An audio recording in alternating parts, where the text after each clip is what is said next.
I just wake up in the morning and I yell a lot, even though it's way too early. It's fun though. Wake up, wake up, wake up!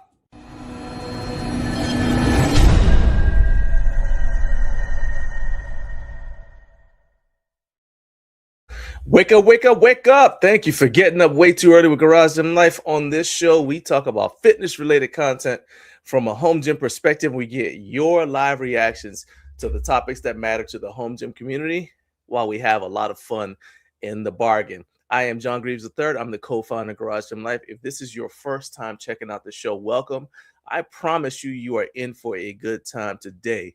On today's show, we'll just jump right into it because we got a lot to cover. So on today's show, we're going to have news and other things, which we'll cover with my wife and co-founder Naomi Greaves. Then at 6:45, we'll have Recliner of Rage. I'll tell you guys why I'm mad. Once again, I've been betrayed. I'll tell you guys why I'm mad this week. Then in the second hour of the show, we're going to react and respond to the home gym news of the day. And finally, in the third hour, the reason why a lot of you guys are tuning in, we're going to have my guy, Dean Shantz from Black Widow Training Gear. He's going to be returning to talk about home gym equipment, trends, and his website and how that's impacted his business, and some underrated equipment builds, plus a whole lot more. Okay, before we check out who is here in the live chat, let's go ahead and welcome in my lovely co-host. That's right. Time to play the theme. Here we go.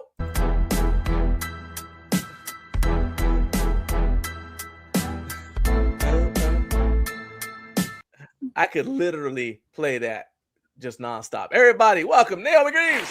Good morning. How is everybody? Hey.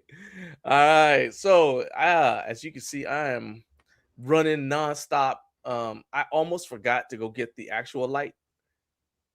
Remember the light that I said I was switching out? Yeah. So I had to run and go get the light. That's why I'm coming in hot. All right. Wow. So let's go ahead and see who else is here. We got some people who've been here since very early. So let's jump into the live chat, see who is joining us today. Start at the top. 4:43 a.m. That's right. Carlos, he said, yes, you can bake bacon, but why? Wake up, wake up, wake up.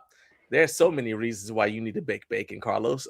And if you don't understand, you should just instinctively understand why bacon needs to be the way it is. All right. But I'm just telling you.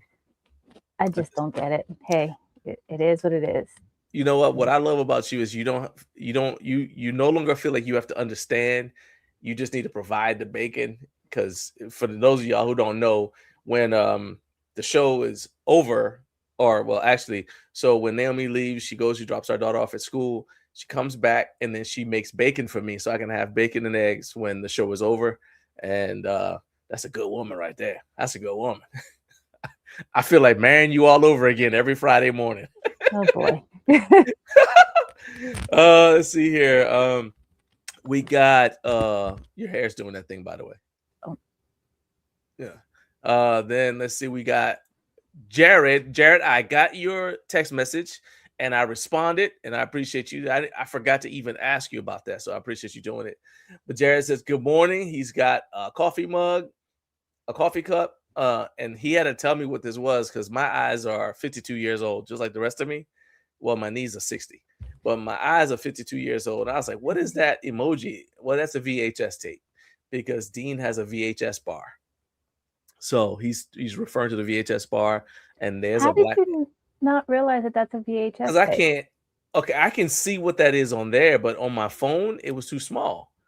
It just looked like a long dot. Okay, well, if I don't have my glasses first thing in the morning, I try not to text without glasses on. Yeah. So that's what I'm saying. Like on here, I can see it, but on my phone, I was like, man, what is that? And then he's got the spider for Black Widow. So yeah. We have responses for the question of the day already, and let's go ahead and I'll go ahead and I'll tell you guys the question of the day, and then tell you we'll repeat it again. But the question of the day, this is in response to something that Trevor from Disgruntled PM podcast, shout out to that show. he sent me a text. He said, how does everybody deal with training in a cold garage? And I told him what I do, what we do. And then and he said he wanted me to ask everybody in the chat, on the replay gang, everybody, because he's trying to crowdsource some solutions. So there you go. That's the question of the day. So if you're live, go ahead and put it in the live chat. If you are watching on replay, shout out to the replay gang. Go ahead and just respond to the comment. It'll be the pinned comment on this video. Just go to the comment section and just reply to that comment with how you deal with training in a cold garage. Or, I mean, if you train in an attic and it's cold, wherever you train that's cold, at your home, go ahead and put your responses. And I especially want to hear from you if you have one of those detached buildings, detached garages, because I know those are hard to heat up. So go ahead and just put your responses in there, all right? And we will come back. We'll circle back to answer the question of the day. Let's see here. Colonial Barbell Club says, good morning, Garage Gym Life. Yeah, what's up, man? He is going to be on here next week, as a matter of fact. He's going to be the guest next week, so I can't wait for that. Letha, she said, thank God it's Friday. It's a great day to become 1% better. Hey, that's right. Nothing wrong with that. Nothing wrong with that. And Trevor, the man himself, he's got his coffee. He said, let's get after it. You know it. You know it. Let's see here. Keep in mind now, the show starts at 6 a.m. And this is so heartwarming because for those of you who are just watching for the very first time, there's 888 of you here. Love the alliteration of the numbers. But, thank you guys for being here. Some of you, I'm sure it's your first time. The show starts at 6 and we've got people before 5 o'clock in the morning. They are already posting comments and jumping in the live chat. So that's the kind of show we got here. 6 o'clock we got 6:01. Our guy Carp. Hey, the party can start now because the FOC is formally called to order. This meeting of the Friends of Carp is formally called to order. He says, yep. Let's see. Okay. I see the hatred that started. It said, no man. Hey, Carlos. How you doing? You know what? Here we go. All right, Carlos. The next 5 meme videos I send you are because of that comment right there. I apologize. Hey, Statty Daddy has arrived. He said, I stopped trying to be first. Hey, man, dude, we got people. Apparently, you can just say you're first, and that's good enough. But maybe that's only the people from England because they're the ones that they'll come in and just say first. I'm like, but you were like 25th. Okay, whatever. Anyway. But it's a competition to get to first. I mean, there are other live streams where I'm like. You do that on Carlos's live stream. Yep. Naomi is obsessed with being the first to comment on Carlos's live chats on Friday and Saturdays. Yep. It's a pretty vicious competition, right? They get emotional. I just watch like, okay, all right. Trevor is on the wrong side of life, talking about floppy bacon only. Thank you, Trevor. Hey, you shouldn't be able to. I do not believe in impelling myself through the roof of my mouth trying to eat bacon. The views and opinions that were just stated are not those of Garage Gym Life. The official Garage Gym Life policy is you should not be able to fold your bacon like a napkin. It's not folded like a napkin. You should not. Oh, there you go, Carlos. He said, keep it gangster, dog. Hey, I'm getting you around in my... I'm kidding. All it took was 100 gifts. And I got him. Meme videos. I got him. Let's see here. Okay. All right, Carlos is I see the answers to the cold training. Those are amazing. Okay. These are some amazing ones. Some of them are helpful and some are just entertaining. All right, Carlos said we love what y'all do. That's why we're here. Appreciate that, man. We appreciate that. Kurt, I'm so disappointed in you for being on Team Floppy Bacon. Hey, you ain't been the same since the beard. I'm telling you, it really needs to be a t-shirt. Thank you, Trevor. Crispy bacon. Trevor said, if I can't pick up an entire piece of bacon without it shattering, that's a travesty. Thank you. Exactly. If you drop it by accident, it should split into multiple pieces or else it's a failure. A good friend of mine that actually taught me the way of this travesty of the crispy bacon. She goes, it should be cooked to the point that if it dropped, it should shatter like a cheap $1 like glassware from Dollar General. Preach. And shatter all over the place. And I'm like, Preach. but why? Preach. Because it's bacon. Food's more fun when you can hear it while you're eating it. No. Carlos said, I wasn't aware that this was a rule, but he says he can't go live on his streams until you show up. That explains some of the long wait times. So now, but she didn't know in No. her defense. Naomi didn't realize she was the holdup. Okay, we know now. All right, very well. All right, we'll make sure we don't hold up the everybody. Kurt said, I didn't realize Naomi has such sound opinions. Hey, she has good judgment. I mean, she picked me, but the bacon thing is no. Sometimes it's questionable. Oh no, too late, Trevor. You can't take it back. As they said in what's that Star Wars show? No take backsies. No take backsies. Sorry. There we go. Hey, Kevin said, what's up, everybody? I feel like bacon sets the 4-star and a 5-star hotel breakfast buffet. Thank you. I'm telling you, look. He said my bacon needs to be stared at by me. I don't need it to be stoned, but it needs to be crispy.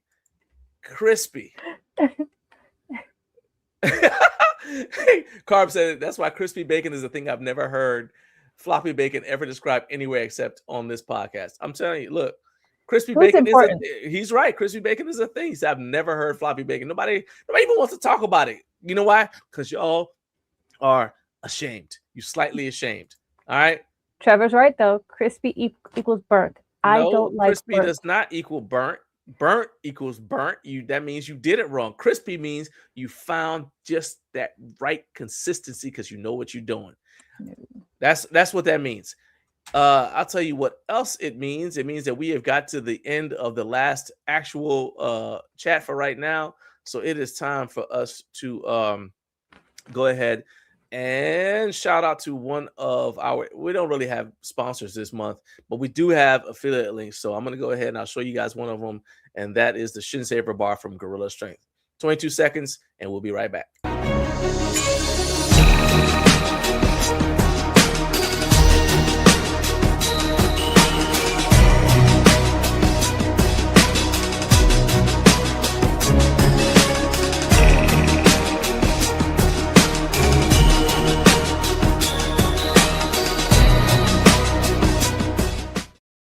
All right, you can grab that Shin Saver bar as well as the Garage Gorilla bar over at from David at Gorilla Strength Equipment. That Shin Saver bar is key if you want to bulletproof your shins and help build knee stability for heavy squats, for jumps, and all kinds of other things, and all kinds of other fun in your garage. All right, now it is time for news and other things. Let's jump into it.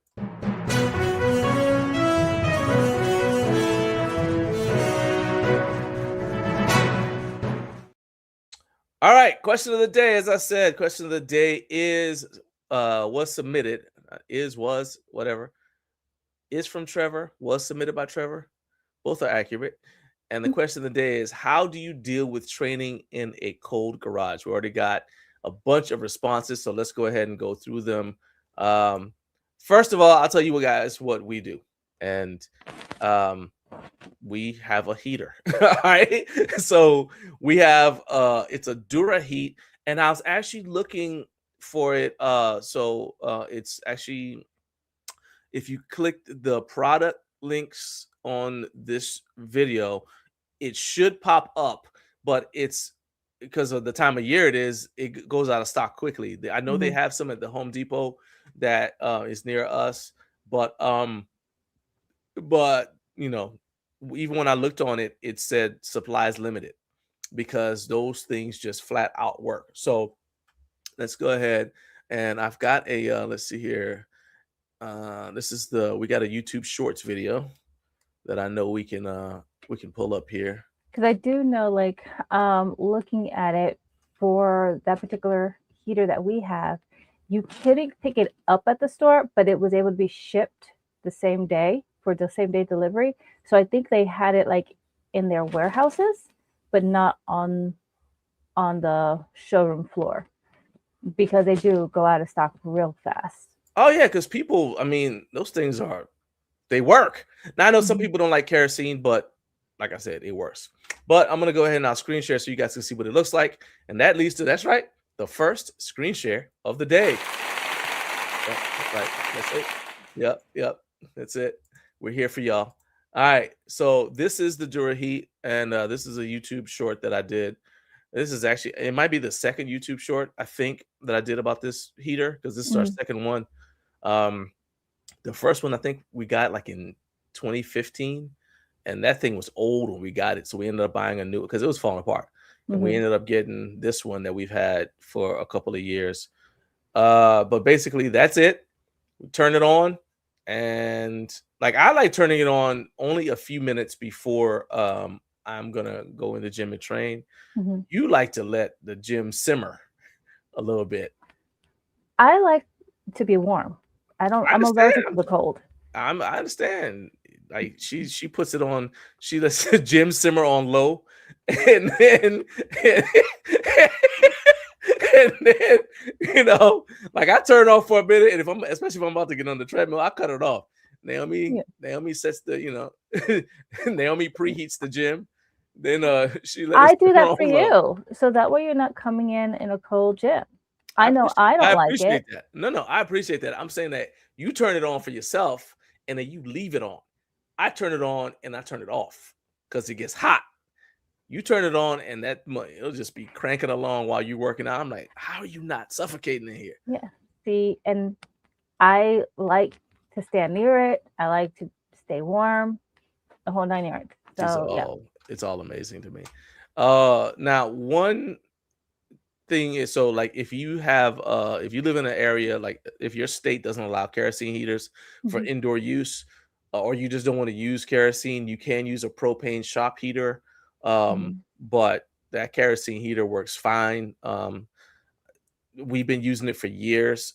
Also, as far as the smell goes, that is related to the kind of fuel you use. Right. So do you remember what brand of fuel we use? I think it's called It's like Clear clean. Seed. It's I It's have like to look clean it heat up. or something like that, yeah. Yeah, But and it's I made get for it from kerosene Lowe's. heaters. It's not Mhm. like, don't go to the gas station and get kerosene. No. Mm-mm. You that'll be a horrible experience for you. Don't Yeah. do that. And more than that, if you use the kerosene from the gas station, it will it leaves The marks on smoke. your ceiling. Yeah. Yeah, you get the black smoke, it leaves marks on your Mhm. ceiling. So you can go to well, probably the same place you buy a kerosene heater, right? So if you go there and you buy it, it'll have that fuel, and then you can also put a fuel additive in there to make it smell better. We got like the one that's like cinnamon.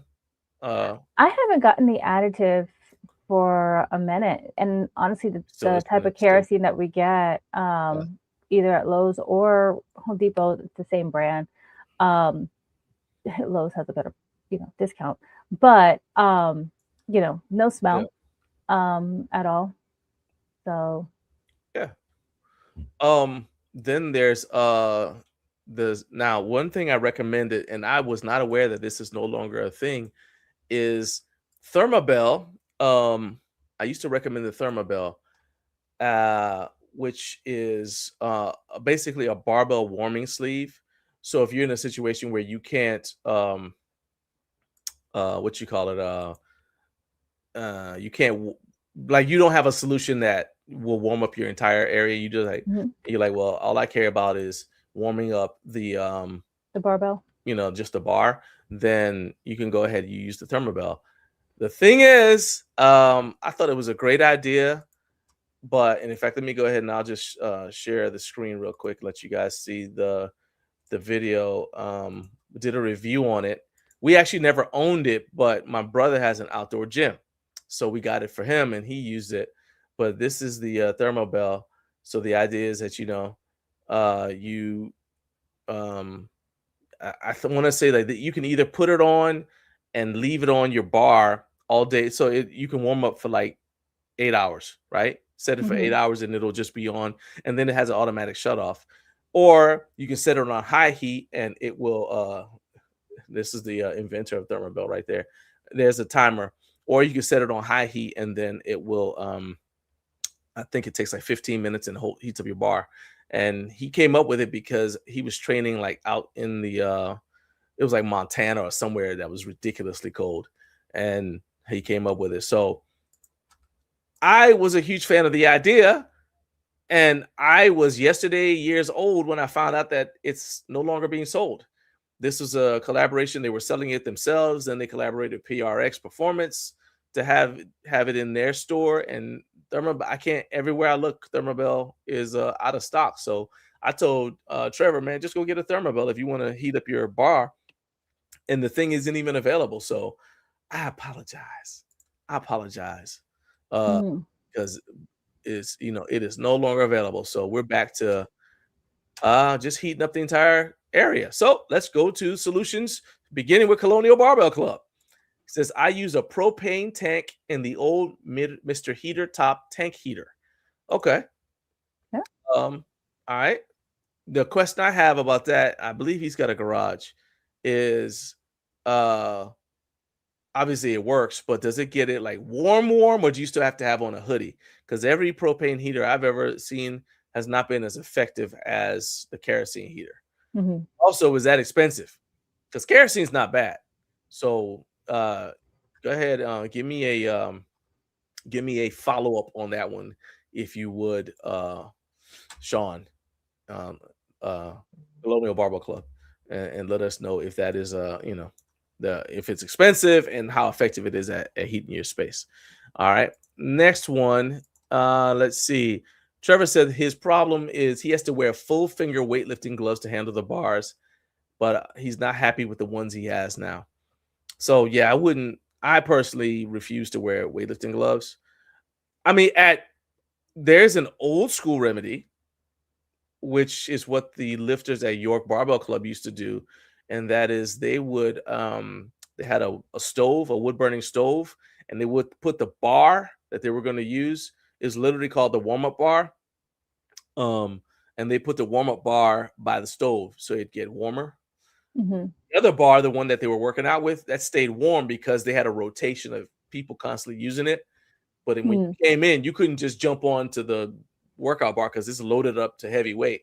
So Mm-hmm. when you want to warm up, the warm up bar just sitting in the corner. So they had the warm up bar near the stove to warm up. So that is an option. You can just have like a heating source that maybe can't heat your whole space, but it's good enough to heat up the bar. That's not as effective, I would say, but it is an option. Then Carlos, like this is the first comment that technically would work. It's not necessarily in the spirit of things, but he says move out and get an apartment. So that's it's not quite where we're going. That's a thing. That's a thing. That's a definite choice you could make. Yep. Just go ahead and abandon all your equity in your home and everything else. Just go ahead. Sure. All right.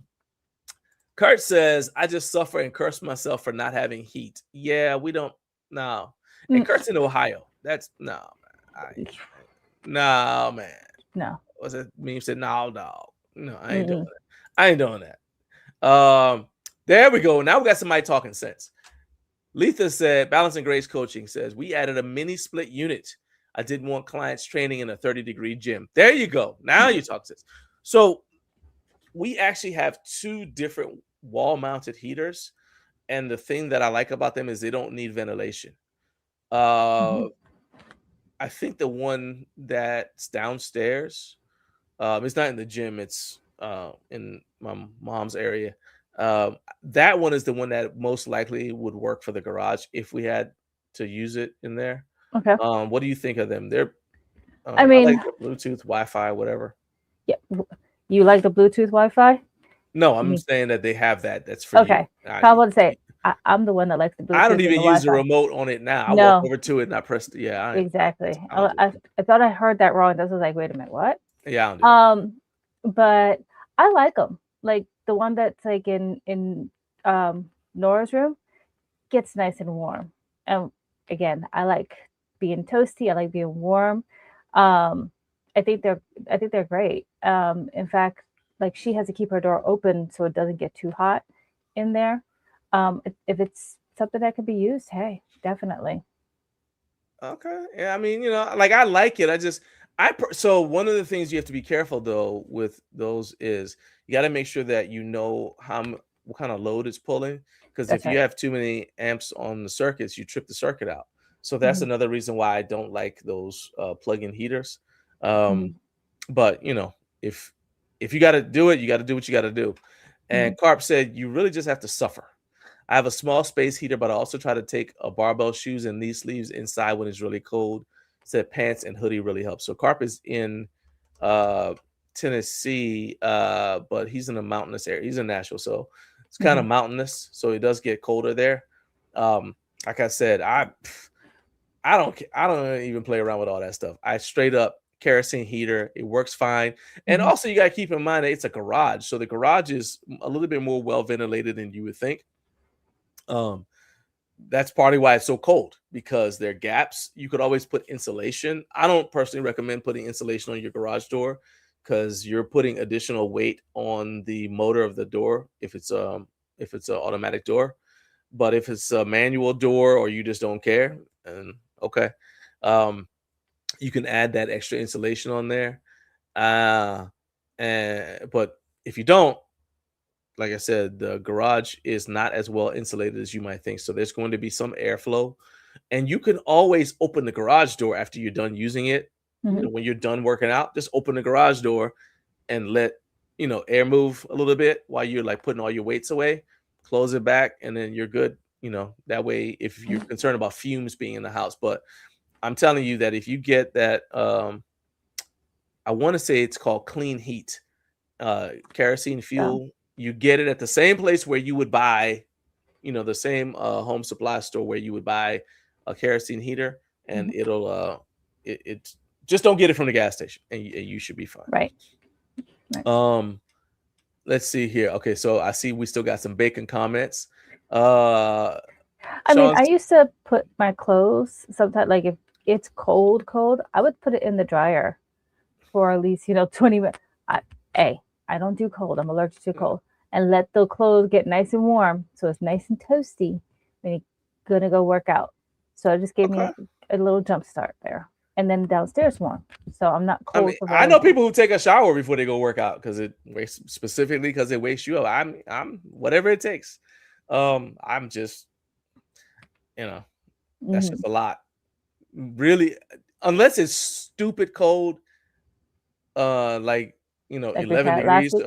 Yeah, if it's like stupid cold, then yeah. But Yeah. for the most part, I just throw on a hoodie because some of I guess part of it is because of working outside and things like that. It's Hmm. like I'm used to, like, you just put on stuff, you move around. Like they used to say, the heat is in the tools. Just start Right. working. But yeah. Now I just Um saw a comment come up from Trevor. A proud New Yorker? Yes, I'm a proud New Yorker, and I was also wise enough to get away from the cold. So I grew up in the cold. I grew up having to shovel the snow. New York is my heart, love it.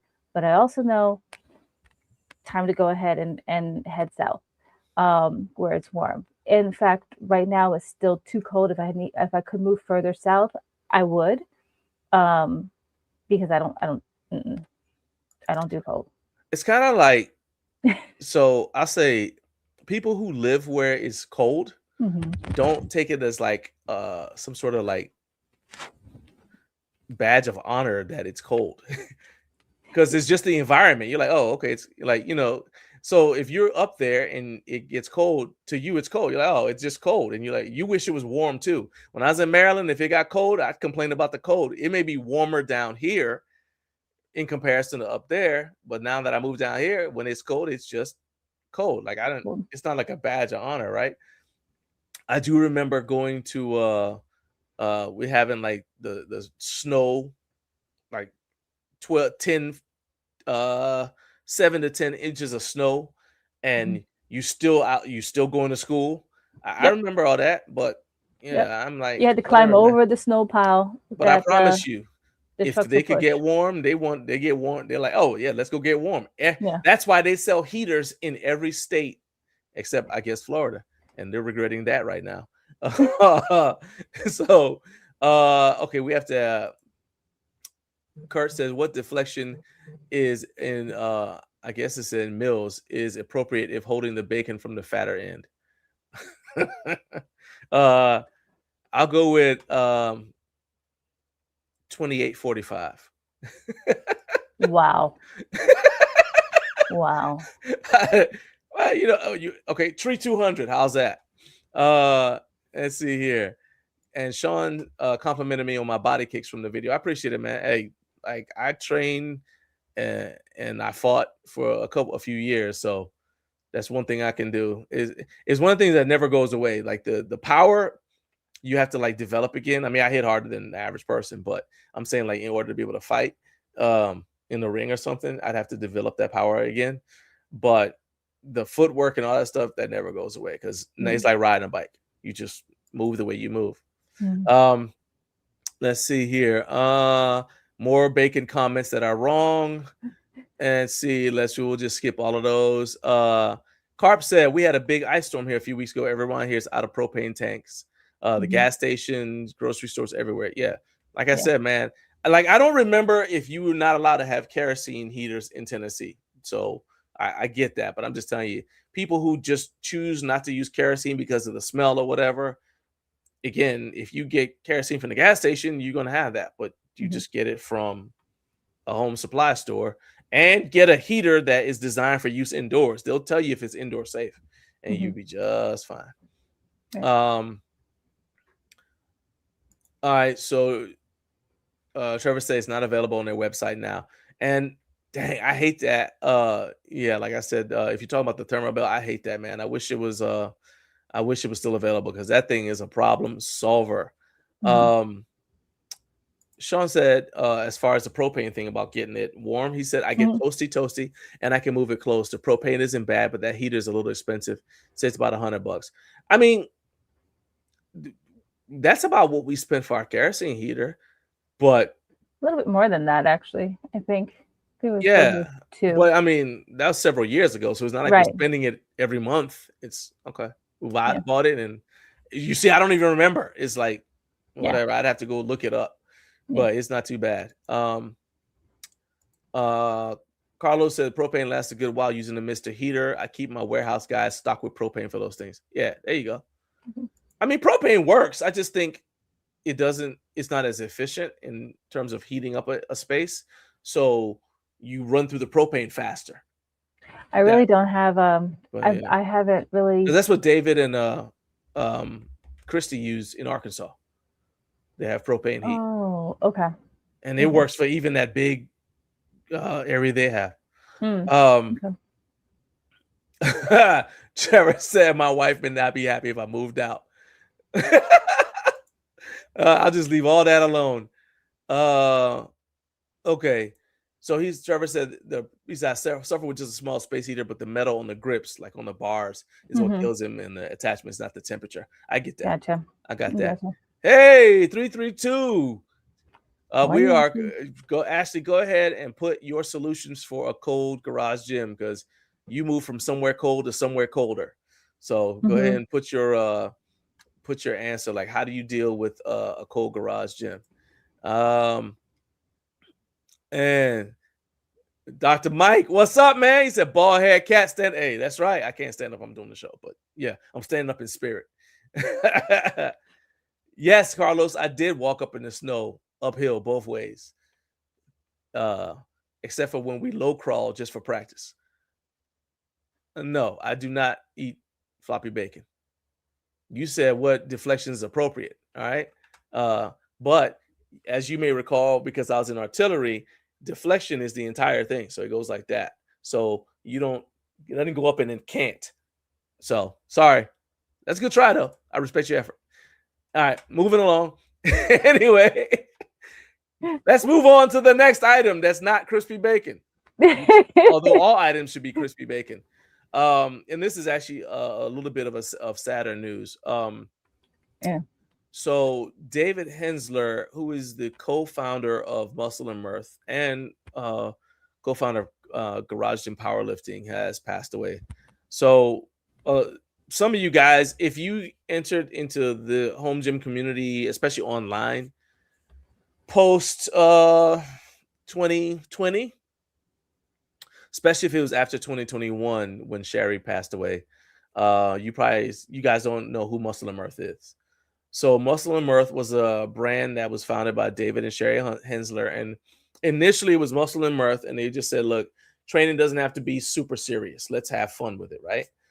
And then they did like a little branch off because they said they wanted to focus on people who enjoy powerlifting style training from home. And I thought it was ironic, not ironic. I thought it was cool, and it just kind of shows like what kind of space we had back then, because they actually reached out to me and said, "Hey, we want to do a thing called Garage Gym Powerlifting. We don't want to step on your toes because I already had Garage Gym Life going." And I was like, "Nah, man, by all means, go ahead." But just the fact that they asked was kind of like, nowadays people would just start whatever they want. Like it feels like every time I go on Instagram, this Garage Gym something else, right? Mhm. Which doesn't bother me. I'm just saying that back then it was a different time, right? Right. Because a lot of us, we essentially all followed the same people. You don't see the segmentation that you see now. We all followed the same people, and I guess technically you could say that we were competing against each other for followers. Most of this was all on Instagram. Was on Instagram, right? Mhm. But we were all kind of just trying to figure out how to make this, how to make this thing, pay for itself. They decided to do, with Muscle Murph, they were doing clothing. They had a few banner and flags and banners. We had the banners with Garage Gym Life, and I was trying to figure out the cup holder thing, but it was just I feel like we were closer knit back then, right? And as a testimony to that, one of the people from back then, Ryan, uh, who's he and his wife Julia, we've known for a long time. Ryan was actually one of the first people to buy a Garage Gym Life banner, okay, Mhm. and Garage Gym Life T-shirt. And um, Ryan reached out to me on Instagram yesterday and Mhm. shared the news with me. Said that David Hensler, so Sherry passed June 2nd, 2021, and Ryan shared with me yesterday on Instagram that David passed away July 1st of this year. Last year. Of last year, sorry, July 1st, 2025. Mhm. And that just hit me hard because I mean they had a family situation similar to ours. Right. It was a blended family. They had 5 kids. We got 5 kids. Mhm. Um, and they were just trying to figure, like I said, there's like the tie-in with the home gym community and all. It was really, it really, really hit hard.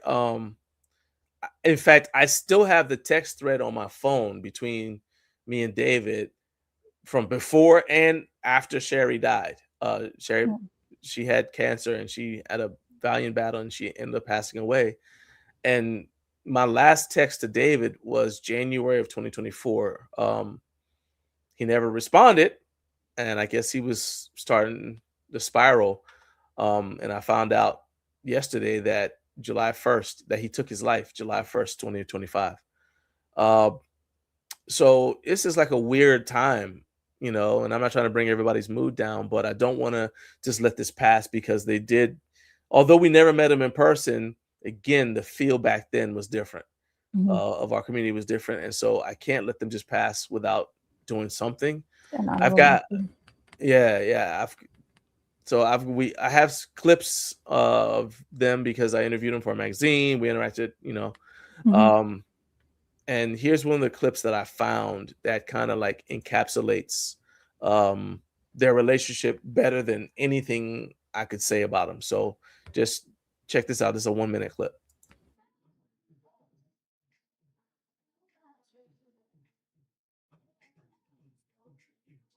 Nope, nope, nope, nope. Yeah, nope.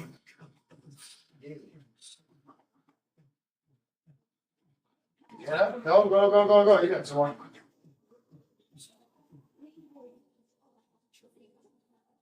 Go, drive it, drive it. He's out in the middle.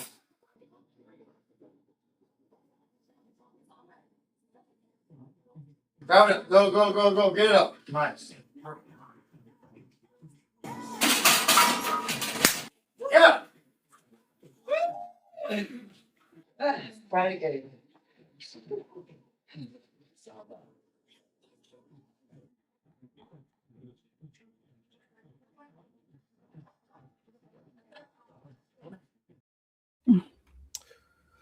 So yeah, The personalities complemented each other so very well, and our heart does go out to their family. Um, Yeah. And that, we remember them. They're part of the foundation when it came down to bringing home gym awareness and bringing people together Yeah. again. And as a reminder and as you see, there's the banner that's going at the bottom of the screen. Check in um, on friends and family, because you never know. You never know what people are going through. Yeah. And I'll talk about that later on, but at the end of the show. But this is, like I said, this is impactful. As you guys can tell, is impactful. One other thing is, if you're watching this stream, we have made this stream into a fundraiser, and it is a fundraiser to benefit the it's suicide awareness, right? And the donations, if you donate, are going to be collected by the American Foundation for Suicide Prevention. So this is our second stream that we've done as a fundraiser, and we don't get any of the money. It goes directly towards that cause if you guys want to donate. So if you are in the United States, call 988 if you're dealing with thoughts of suicide. If you know somebody who's dealing with, who maybe potentially thinking about it, call and they'll give you like information on what you need to do. Because it's I understand when you found your person, and then that person is taken away from you. You can feel lost. But for that, or for whatever reason you're contemplating this, the rest of the world still needs you and your skills. So please call 988. This, we, so just reach out. Anyway, yeah. And Trevor says, yeah, checking on your battle buddies. Don't just ask, you good? Actually ask. And I'll say this too, is like, if somebody is reaching out to you, I tend to have a hard time with like sharing a lot of like what I actually feel with a lot of people, because you feel like, when you start telling people like how you feel or whatever's going on with you, they lose interest, right? And so if somebody, just try to be present. You don't have to be present for everybody, but if you got people who are in your life that you consider friends, actually be present with them and take time to actually listen to what it is that's going on with them, because they have to trust you with the stuff that's not important for them to trust you with stuff that is important. Correct. Okay. So, like I said, not trying to bring the mood down today, but I felt like that was important to say. Yes. All right. So before we move on, Ashley answered. She said, I have a natural gas heater on one side. On the other side, there's no heat, no insulation. It's just metal sliding doors and snow is inside. I have to figure out how to renovate that side. Yikes. You said there's snow on the nope. Nope. Just call that the guest room and let it go. That's the guest quarters environmental. That's where. Oh no, what do you call it? Like that's the environmental retreat. There you go, because people can come there and they can experience nature. It's the indoor ski bunny hill. Yes, there you go. Now we're here. Yeah. Okay. Yeah. All right. Let's see. So let's move on to the next topic, and this is gonna be Naomi. Built-in cold plunge. There you go. Yeah. Forward thinking. There you go. Yes, 100%. Yeah. Kurt says, yeah, Carlos. Actually, let's go back. Let's not just run away. So Carlos said, if they're on your mind, get on your phone and reach out. How you doing goes a long way. It helped me. Yeah. I'm glad it did. I'm glad somebody reached out to you, man, because I'm glad that you're still here to get my gifts in the morning. The British have arrived. Good morning, USA. Matt Welch. Yeah, man. Good morning. What's up, man? Let's see. Kurt says 7 years later, check on your boys. The most loved people sometimes don't know they're loved. 100%. It's really, really easy to spiral. And especially, I'll say this too, when you do this kind of thing, the content, it's very tempting to always pretend that everything's okay. Be Right. People are looking at you. You start, especially if you start believing like not the influencer thing, but you kind of start feeling like, oh, I'm an example, right? And I mean, sure, you Mhm. watch how you carry yourself, but um, you need to also allow yourself to be human. But it's tough to do when you do this. And they definitely did this. I'm talking about, they had a Facebook group that had thousands of people in it. And you know, and yet with all that, you would think they've got a network, but yeah, Mhm. it's a tough thing. So anyway, okay, so Matt wants to know, he says, important topic, are you setting up Team USA for toe wrestling? No. So there was a thing I saw on Instagram, and What? I said it said that toe wrestling is a British sport. I'm not pulling it up. But I immediately sent the link to Matt. I say, man, what are y'all doing over there? What's going on over there? All right. And It's like professional face slapping? No. no, it's worse than that. It's literally you take your big toe and your second toe and hook it between the other a stranger's big toe and second toe, and y'all wrestle, and there's a lot. I'm done with that topic. Moving along. Because we gotta let Naomi respond to a troll. So Oh. we got a yeah, so we got it. Okay. As a general rule, we don't let trolls upset us because even negative comments drive traffic. Okay, Mhm. let me start there. But a troll named Andrew Rodriguez, who has 8 misguided subscribers, said in the comments on a YouTube Shorts video we did, right after Freak Athlete sent us a Hyper Pro, he said basically that Naomi was using, the title of the video was, I think it was my wife loves the Freak Athlete Hyper Pro, right? Mhm. And he said something to the effect of that she was using it for the first and last time, right? He didn't believe that you were actually going to be using it. And I just, yeah. So to paraphrase Michael Jordan, and Naomi took that personally. So I'm gonna let you. I'm gonna give you the big. You go ahead and say whatever you want to say. Um, and yeah, go ahead. Well, see, the funny thing is that I didn't know about that comment. And I use the Freak Athlete on average at least 4 or 5 times a week, give or take. Um, it's right up there with the Bells of Steel cable stack. You know, John makes fun of me because he says it looks like a mechanic as you're taking things apart. Or what was it last night? You said it's like watching me put together Voltron, and I was like, yep, and I formed a head. Yeah, you look like you're the mechanic changing and the oil on Voltron or something. I was like, what and is? so There's a lot it's going like, on. but what I love about it is I could do my back extensions. I can go ahead and do my leg extensions, my leg curls. I am able to use it for Bulgarian squats, split squats. I can go ahead and do it for hip thrusts. I use it and there's still so much more that I can use it for that I haven't got a chance to explore.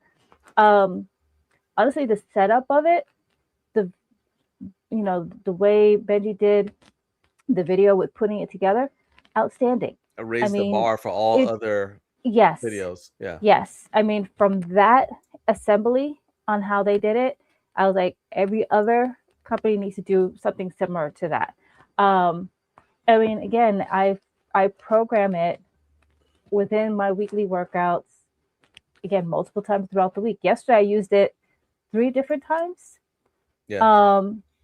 And so it's again, if it's not the Bells of Steel cable stack, it's a Freak Athlete. And I move it from where it's parked in our gym to where I usually put it. It just so happens in this video, the cable stack was moved over a little bit further, and we didn't have the Rich Fit Gazelle in place.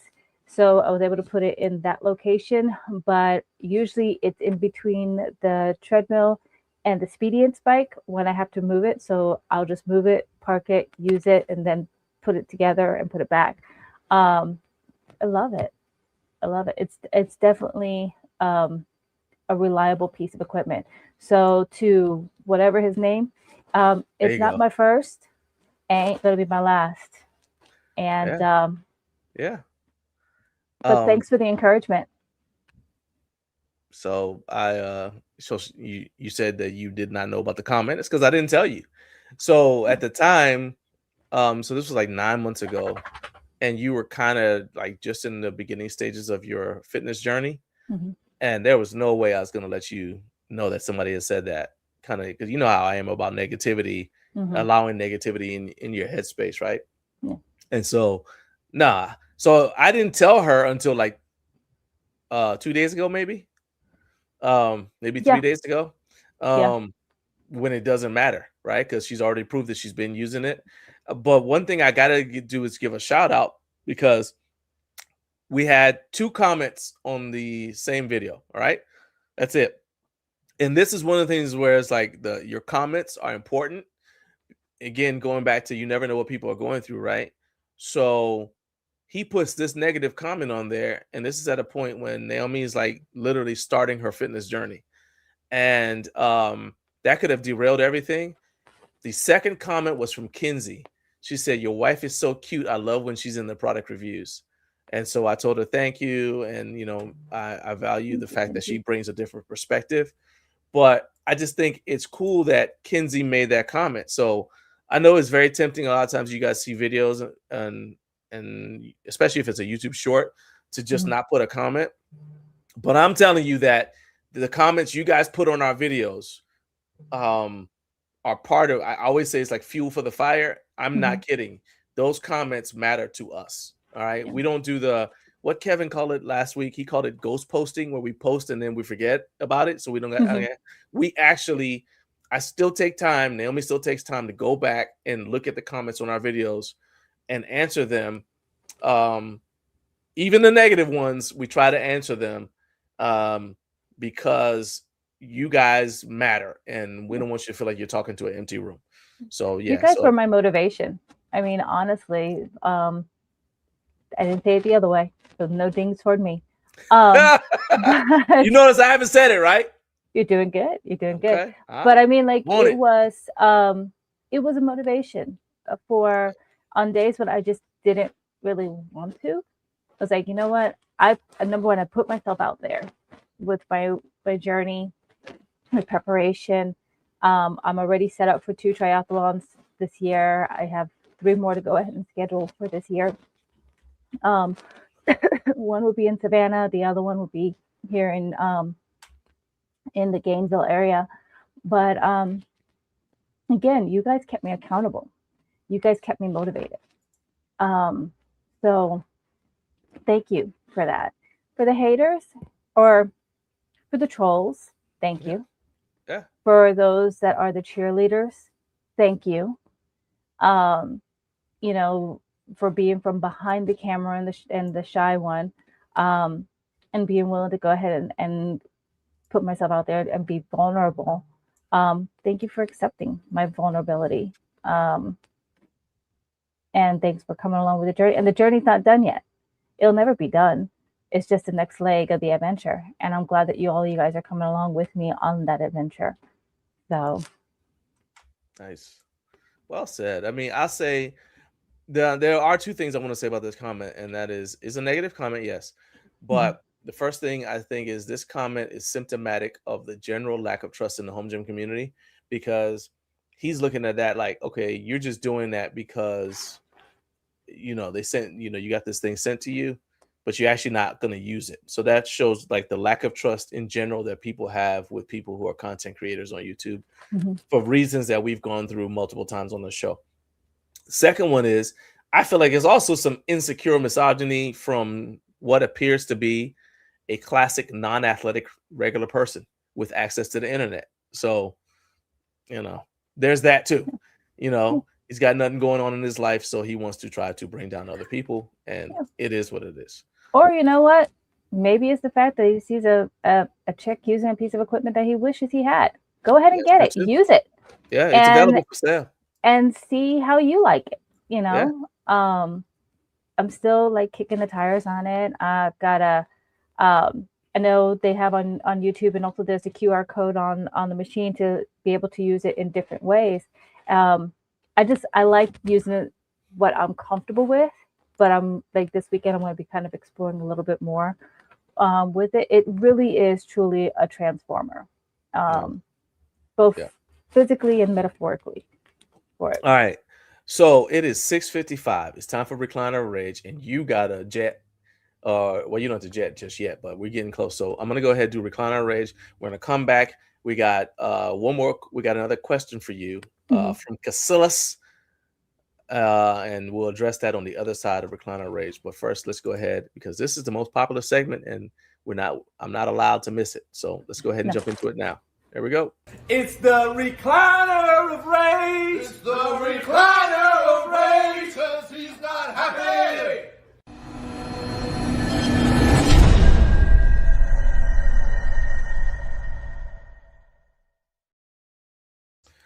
All right. So today's Recliner Rage is dedicated to, and I actually have it here, the SD card from my DJI Osmo Pocket 3 that keeps shutting down in the middle of trying to shoot clips. So a lot of us have experienced this. If we got, the Osmo Pocket 3 is pretty popular with content creators. I didn't realize how popular until I went to Home Gym Con and it looked like an Osmo Pocket 3 festival where almost everybody had one. I remember Mike from Nice Like Mike came and he borrowed one of our SD cards because his Osmo kept giving him the same SD card speed slow shooting might stop error message that we all get. If you've got an Osmo, you probably have gotten this message, right? So it's not that I didn't know, but in the past though, shooting would go long enough to at least shoot a workout clip. Maybe not the entire workout, but I could shoot a clip. I could shoot at least one exercise. I could shoot a set. Now, I'll turn on the Osmo. By the time I start the rep, it shuts off. Or maybe not by the time I start the rep. Because it doesn't shut off when I set if I turn on the camera and I'm setting up the weight, it stays on.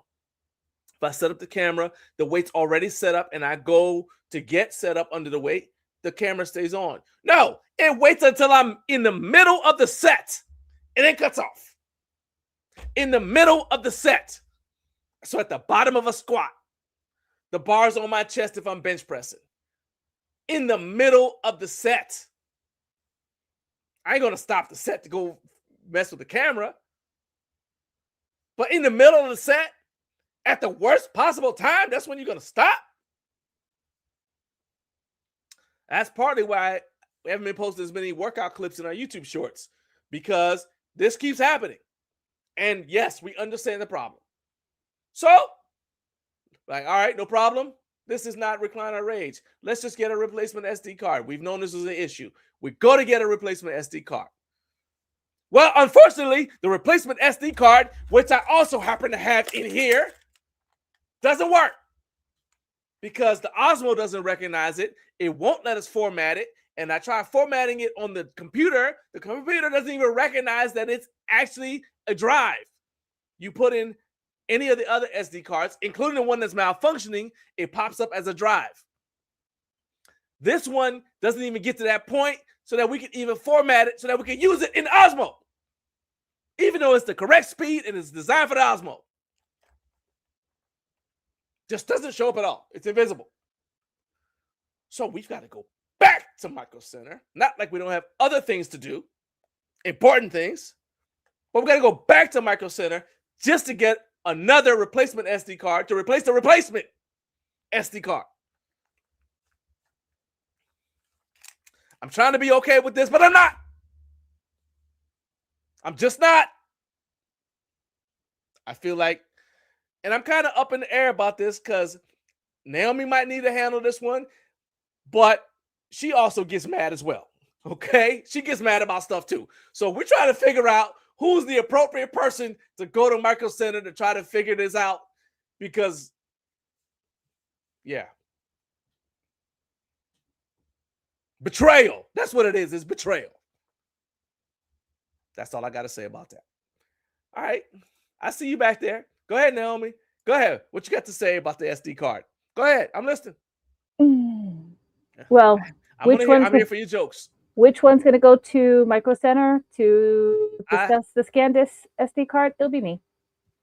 As volunteer as tribute. Okay. Yes, I volunteer as tribute.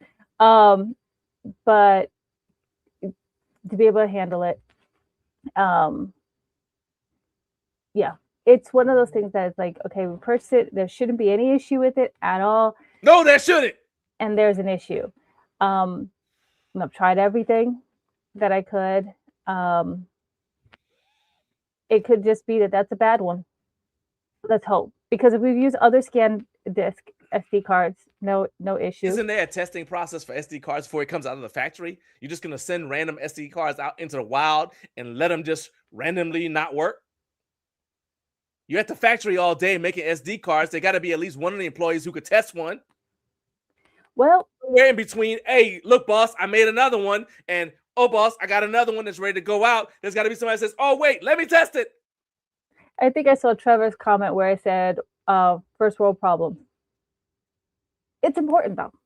I hope your SD card shuts down on you at the worst possible times, Trevor, just for you saying that. Anyway, I'm going to calm down, and normally I would play the song, but I have instead the perfect thing, because my guy, Theo, if I had known, man, I would have had you come on the show. But Theo, if you're watching right now, happy birthday. So we're going to 1, 2, 3. Happy birthday to you. And happy birthday to you. Cha cha cha. Happy birthday, dear Theo. Happy birthday to you. Happy birthday to you. Happy birthday to you. Okay, that's the remix. The good news is, Theo, is you share a birthday with one of our children. That's right. It's a slight age difference. And he's 26. So, yeah. It's 20 years apart. Look at 20 that. years Twins. Apart. You're practically twins. You are birthday twins. That's it. Absolutely. Happy birthday, man. And yeah, next year I'll try to remember so that we can see if your dad can bring you on the show. Because we definitely, that's special. The fact that you're watching, all right, that means a lot, man. I appreciate you. I think they laugh with your recliner rage. Yes, that is actually, yeah. Well, I don't care. That's fine. John love the kids. Let's see here. Carlos said, I get that notification. Thank you, Carlos, for your loyalty. So I get that notification on my Osmo Action 4 too. It's such a pain. Now, the reason is, I'll tell anybody, it's got to be a certain, it's got to be 256 megabytes, but it's got to be a specific kind of SD card. It's just that we got the one that's supposed to be for the, okay. Well, I asked, that's the thing, is that I asked, which is why I'm that we needed an SD card that would be able to support the DJI. I'm rocking. You know, for the Pocket 3, and because of the error message. And the clerk said, "Oh, this is the right one." There you go. And like Kurt says, did you buy cheapo? We bought the one that they recommended at the Micro Center. So your hair's doing the thing again. Oh, nope. I had my arms crossed. Oh, okay. So I was bumping into it. So but yeah, so we bought the one that they recommended. So to be honest, okay. I stopped myself. The first ones we bought were just cheapos, and they're actually performing better. Yeah. The one that except for that one. That one. Well, Walmart most of them, brand. Yeah, the Walmart brand is working great. Yeah. The one that we went in, the high speed, low drag one that we got at Micro Center. The most expensive one too. That's the most expensive refuses to play. Yeah. Anyway, talking about my boomer showing and Temu SD card. Hey, I'm sure Carlos said, there you go, Carlos. He said, I'm mad too. Tell him, John. Thank you. There you go. You know what? I will watch your stream tonight. Let's see here. Hey, Dustin. Everybody's telling Theo happy birthday. You know what? Matt says, I bet Fernando swapped out your card. That I never even considered that. I forgot about Fernando. I didn't. I knew he was out there somewhere. I knew he was out there. He had a change in career. Carlos said, "Happy birthday, Theo." Trevor said, "Happy birthday, Theo." Matt said, "You got a happy birthday from England. Happy birthday, Theo." Quincy, what's up? So I just stumbled across here. Good morning. Good morning. What's up, man? Appreciate you joining the show. This is a show talking about home gym content, despite the fact that you probably just saw me crashing out about an SD card. We talk about home gym content, fitness from a home gym perspective. So I appreciate you being here, man. Do me a favor, hit that like button. You know the deal. If you watch YouTube, hit like, hit subscribe for me. Help the channel continue to grow so more people like you can discover the show, man. But I appreciate you being here. And we just finished singing happy birthday to one of our, I don't know if he's the youngest viewer, but Theo turned 6 today. And so we had to sing happy birthday to Theo. So make sure you give a shout out to Theo if you guys are watching. And in your replay gang, make sure you give a shout out to Theo as well. Jared said he watched live and he loved it. Said, thank you both. The smile was real on him. That's all that matters, man. That's all that matters. That's it. Carlos said, what helps is when I remote connected to my phone. Yeah, that didn't help me. It just, anyway, yeah, I'm just. All right, I'll answer this question right now, and then we're going to move on to the next topic. So, and in fact, everybody else who's watching, if you want to answer Quincy's question, so what do you think about the bench ecosystems? I am, so a little bit of background because you just stumbled across the show. So I've had a home gym. I've been working out from home since 2001. Naomi's been working out from home, I guess, since we met. So that's 2000. Well, since we combined houses. So that's 2002. And so we've seen a lot of trends come and go. And I still have kind of like an old school kind of mentality. Is like, I want the bench to do bench things. The only concern I have with some of the ecosystems is when it interferes with the height of the bench, because I prefer my bench to be about 17 inches because that's the same height that I would be using if I were to compete in a powerlifting meet. And so I want to do my training at that specific bench height. Sometimes when you get leg extensions and other things, other attachments on a bench, they have to raise the height of the bench so that you can accommodate the movement pattern of the leg extension, right? You got to have enough room for it to actually move. And so that's the only thing that I don't like. But also we have a full home gym. So some of the things that the bench ecosystems our designers do, we already have solutions in our gym. And I don't like to get stuff just because it exists. Right. We like to get stuff because we need it. It fills a need. What do you think? What about you, Naomi? I mean, the same thing. Now, again, when you described how using the bench is important because of competition, again, everything you have in your gym, it should be used as a tool to help in your preferred sport. Benching, I don't do powerlifting. So like that whole height thing, while it's important, it's not one that's like a pivotal point for me. So I understand why it's important for you. I like the benches that we have. I think out of all that we've had over the past 2 years or so, I like the RitFit the best so far. Yeah. But even it doesn't really have a ton of attachments. It's just got no. So. I don't need my bench to transform when I have other tools already in our gym that does the exact same thing. I mean, a bench is supposed to be a bench, in my opinion. Right. But if you're limited in space and you need that bench to do other things, then by all means, find the one that works best for you. And remember, your equipment is a tool. Whether it's just for, just to be able to maintain health, or, you're using it for a sport, whether it's powerlifting for me, multi-sport, triathlete. That's how we look at and decide what comes into our home gym is how it's going to be used.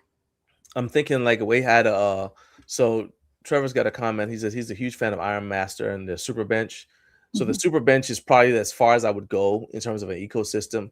And if I were starting out, I probably would have gotten a super bench if I had known about it. I just didn't know about it at the time.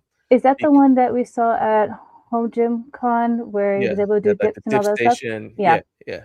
So I'll probably have gotten something like that. But so Trevor says now they're trying to do too much in a single platform, and it's Mhm. not, and it doesn't do all of the things well. I look forward to seeing it at Home Gym Con again, so I can kind of check out what they got going on. Mhm. Uh, I know they're going to be at. I'm pretty sure they're going to be at HFA, but I don't know if they'll have a booth. But I'll talk about it with Matt and Brian when we see them there. Um, but yeah, it's that's the thing. And I will say again, we've got the Freak Athlete Hyper Pro, which has the leg extension on it. So but before we had that, we had a dedicated leg extension leg curl Right. bench, right? And then we had our bench that we use for benching. So again, it's all space dependent, but that's just how we approach it. It's like if Mhm. you do too many things, like Trevor says, if a bench does too many things, it's not going to do any of those things well. But there are some that do a good job of adding a few things to what they do, and people seem to be happy with them. So ultimately, that's what ends up with me. What it comes down to in me is like if you buy it and if you try it, I don't believe in spending a lot of money on something that I have not tried in person. Again, that's the Right. old person in me coming out. Like I'm not going to buy something sight unseen, right? I Right. saw it on the website, it looked great, but when I get it home, I don't know if it's going to work, right? So I don't. We have like a threshold for how much money we'll spend for anything that we've not seen, right? And then there's another threshold for anything that we've not both seen. So that kind of lets you know how we buy stuff for the gym. And I would not buy a bench that had multiple features if I had not seen it in person and tried it. So Right. that's just my 2 cents. Mhm. Because as you're saying, yeah, it gets expensive. Right. All right. So let's go ahead and before you got to get out of here, let's do this question here, the Rit Fit Gazelle question. Mhm. Let's see if I can find it here. Hang on, give me just a second. So this was a question, and it's interesting because I um I forgot that we did not install this. So before, as a just as a prefix to this question, so and with especially with Refit, we've had our experiences where we put it together and then it's like, oh, that's upside down, Right. or or not just with Refit, but for other pieces of equipment, it's like we've got extra parts, Yeah. and we Oh shouldn't yeah, have that's extra parts. normal. We get extra parts all the We time. get extra parts. So we had put together the Gazelle, which, by the way, love, Yeah. love, love, love. Again, if I mention my top 3 products that I use all the time, um, Bells of Steel Cable Stack, Freak Athlete, Fit Yeah. Gazelle, definitely. But and as you see, this is the video of us putting it together and everything else. And so before we even agreed to have this put into the gym, we had to do some planning out. Where would it fit? You know? And so once we got everything together and we did kind of as you see, like where the Freak Athlete is, how it sit to the side, even the cable stack had to shift over in order Yes. to make room for the Gazelle. If we put the top horns on, which I didn't realize they had to have top horns, so that was actually new. If we had put it on, it would have interfered with the cable stack Yeah. and So this also, is for those who don't know yeah. what we're talking about, there are horns up here at the top, Hmm. right? And the question was, why don't you use? So somebody put a comment. They wanted to know. It's a Casillas Co 4463 said they want to know why we didn't use these horns. I don't know if you guys can see the pointer, those horns Hmm. that are up here, up on the side. And the Hmm. main reason is literally because we wouldn't have enough space. Yeah. I So, don't think we go have ahead. any of we don't have any of the weight horns on the back part of it at all because we have No, our weight tree and then we have the horns that are on the on the right. on the iron bowl rack. Well, we have So those horns on there. They're just turned inside. Yeah, so like you say that we put them there just to get them out of the way because you can Mm-hmm. kind of see them there in the back See, on the I didn't thing. even realize that. But I they're just there. We just didn't. But they're technically you should put them. If we on were gonna pointing use out, them, we'd put them like up here at the top. But right, then we wouldn't have any room for right, you to walk around. So yeah, and then you wouldn't be able to get on your side for the rack to get the weights off of there. And I also access the exponent wedge that's behind the exponent edge. Yeah, over the here. Yeah. in the back. And so those horns were there. It would be a challenge to get to it. So again, what's great about a home gym is you can have the equipment in there, you have everything you need, but you can customize it to fit your ecosystem in your home gym so that way it's customized for you. So let me ask you this question because so Quincy says I took mine off too. They take up a lot of space. So yeah, Mhm. that's why. But let me ask you this question. Now that you've used it for a while, Mhm. granted you didn't even remember that they were there, but now that I've brought it up, is this something that you would want to try? Especially since, um like to make it easier to maybe put weights up on the I think since we were able to kind of move things over a little bit more, I'm able to access the horns in the back a lot easier. yeah. Especially on the side by the cable stack. The side that's by the rack was already easy to get to. Um, I don't know if having the horns up top would be something that would It's be like like a unanimous. make Everybody keeps saying they took their horns yeah. off. If it Yeah. would make or break the Yeah. use of it. I don't want to complicate something that I already use on a regular basis. And again, unless we reconfigure the gym, it fits perfect for right now. Perfect. Okay. Good enough. All right. Well, I can hear Mystique trying to let Oh, you know that did you it's hear her? She's sleeping. yeah. Yeah, she's like So, so our dog is like down there in the office with Naomi and she's apparently having a dream or whatever. And I can hear her.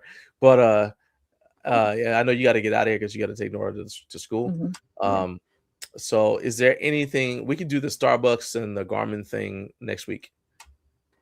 sure. Yeah, because I know you said that you gotta get out of here, but we can just go ahead and do that. You have anything that you want to plug? Anything going on or whatever? Besides, everybody go subscribe to your YouTube. Just come, check out the YouTube, check out Instagram, continue to support, Garage Gym Life, share with those that may enjoy getting up way too early to join John and myself and our random guests, or even the conversations in the chat. We really appreciate you guys, and you guys are a true motivation for us. So thanks. Awesome. All right, I will talk to you later. Thank you in advance for my crispy bacon. Well, I took the bacon out of the freezer last night There you because go. I had made the last yesterday. That's all right. So That's okay. it should be thawed out. That's a good And so woman right yes, there. I'll throw it into the That's a good oven woman. There you and go. whatnot. All right. Look Bye at my face. everybody. This is my happy I'll see face. ya. All right. See you. Bye. Bye. All right, so that was my wife Naomi. As she said, please do me a favor, hit the like button, hit subscribe. We are running a little bit late, so I'll just go ahead and say it now. Shout out to the Central Time Zone. We got a lot of you guys in the chat already who have been hanging out with us. Thank you for getting up once again. Way too early with Garage Gym Life, and basically starting your day. I don't know if some of you guys are heading off to work, you're beginning a workout, or whatever, but we appreciate you being here.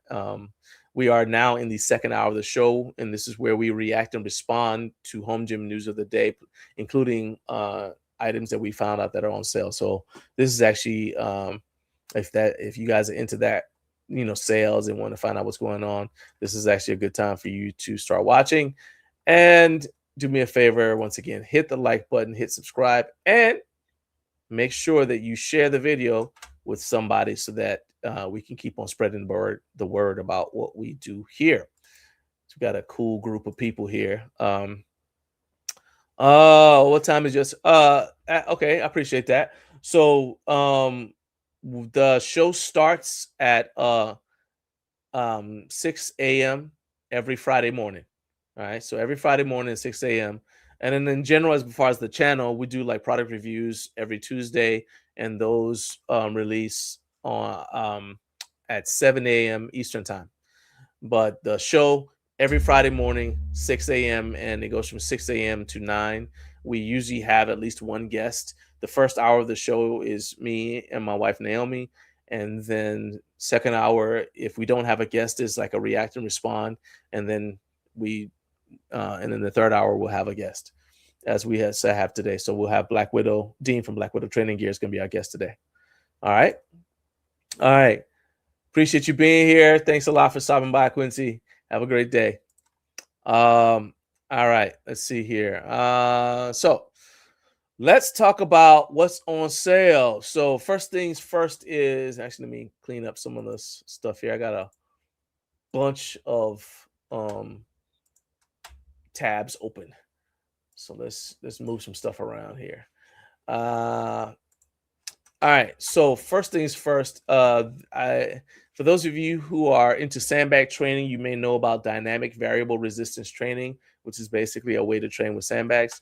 And there is a free webinar for those of you who are into sandbag training and who coach clients, especially if those clients are over 40 years old.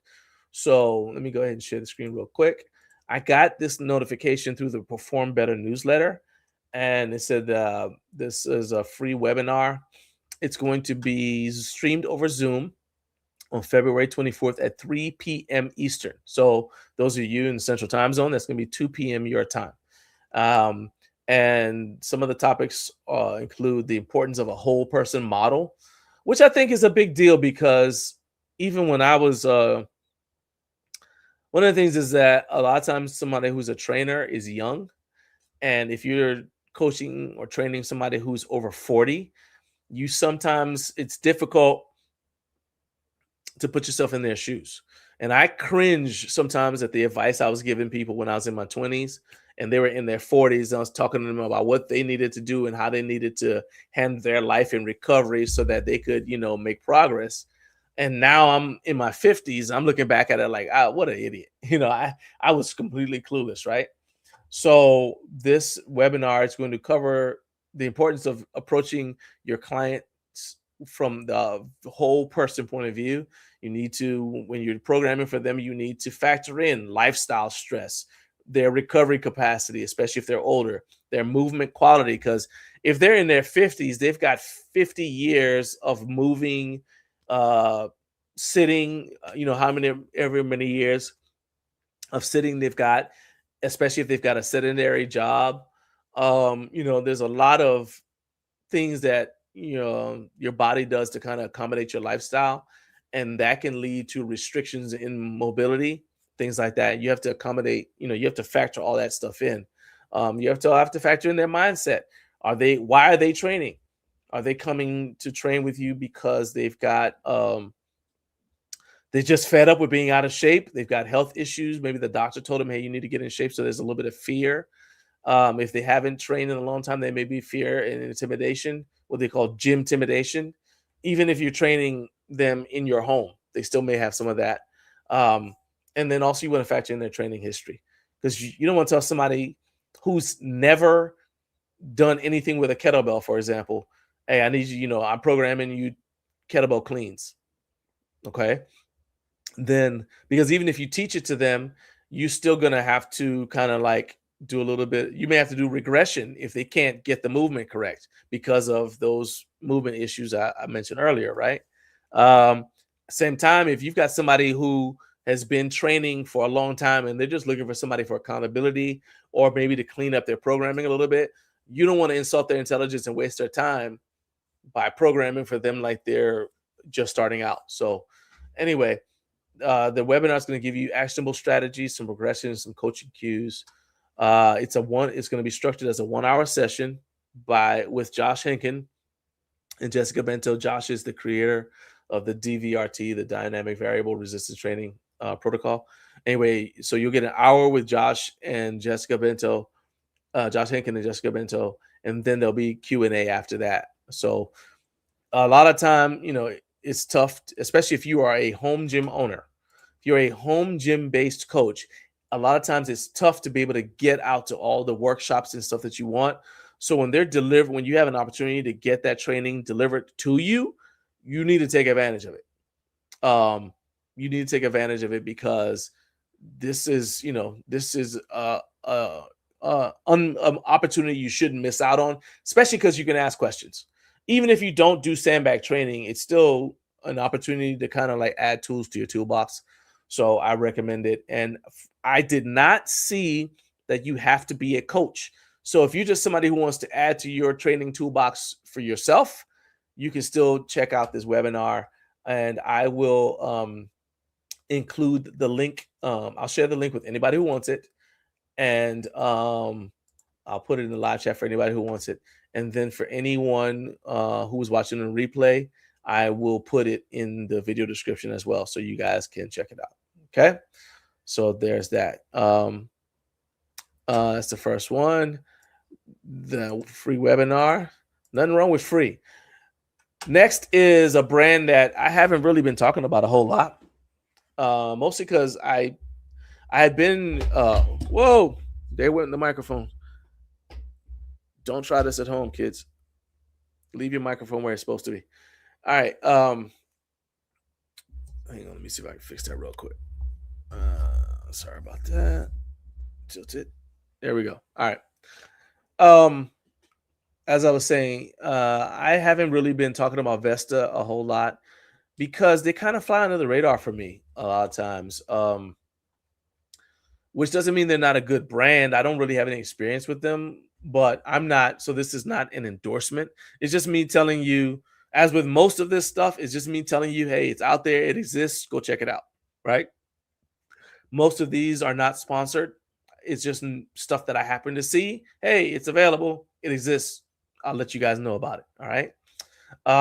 So Vesta Fitness, if you're in the market for a new rack, is offering 20% off their Pioneer Series racks and rack attachments. So let me go ahead and just we'll go and explore a little bit. You guys can see what that looks like. So these are some all-in-ones. So this is the Pioneer Series all-in-ones rack attachments. They kind of look like a lot of the other rack attachments with functional trainers are looking now.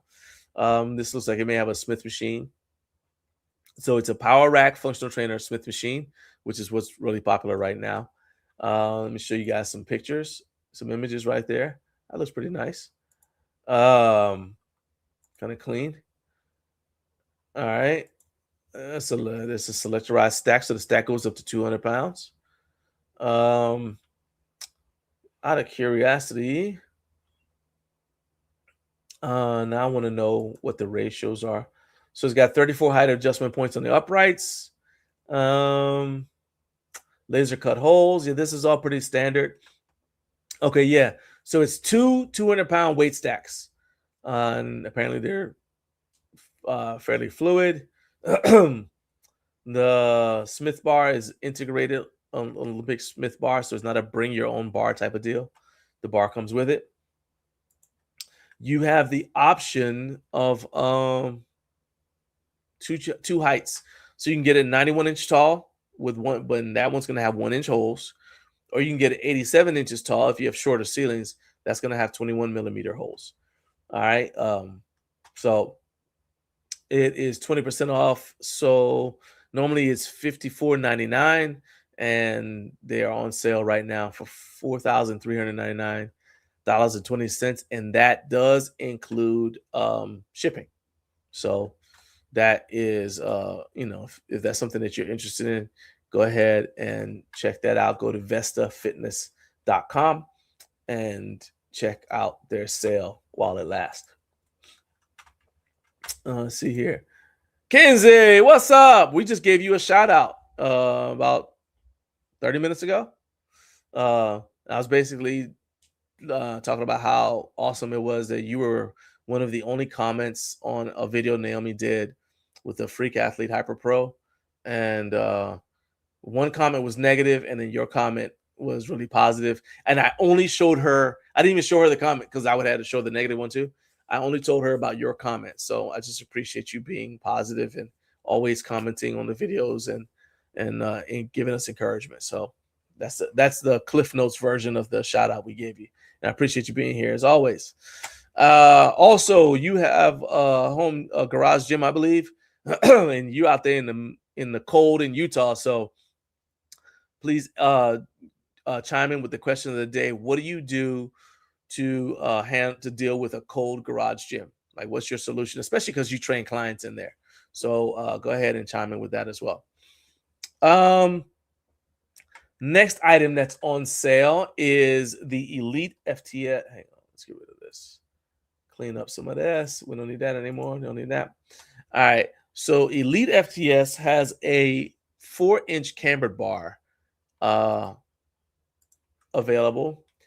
Now, in this situation, the camber does not refer to the diameter of the bar. Okay. Does not refer to the bar diameter. It refers to the angle of the camber. So it's a 4-inch angle on the camber. It's black. And it's going to give you more range of motion. So you can see in this image right here, you get more range of motion. This is great for helping teach you to stay tight in the hole, or not in the hole, but stay tight on your chest. A lot of times, especially if you're a beginning bencher, there's a tendency to sag. The bar comes to your chest and you kind of relax. Well, with a cambered bar, this forces you to stay tight. And that's good training for when you go back to a straight bar. It also helps kind of educate your tendons and ligaments a little bit and make them a little bit more callous is not the right word, but a little bit more durable, a little bit more, because like you're exposing them to end ranges. And if you do it sensibly, they're not going to be as brittle and likely, because if you're benching with a straight bar, your tendons are going to be like, oh, well, I'm used to actually going lower than this. So it's not going to be like you're not going to be at the breaking point, right? When you bench with a straight bar. So it's going to help you in terms of injury prevention if you use it in a smart way.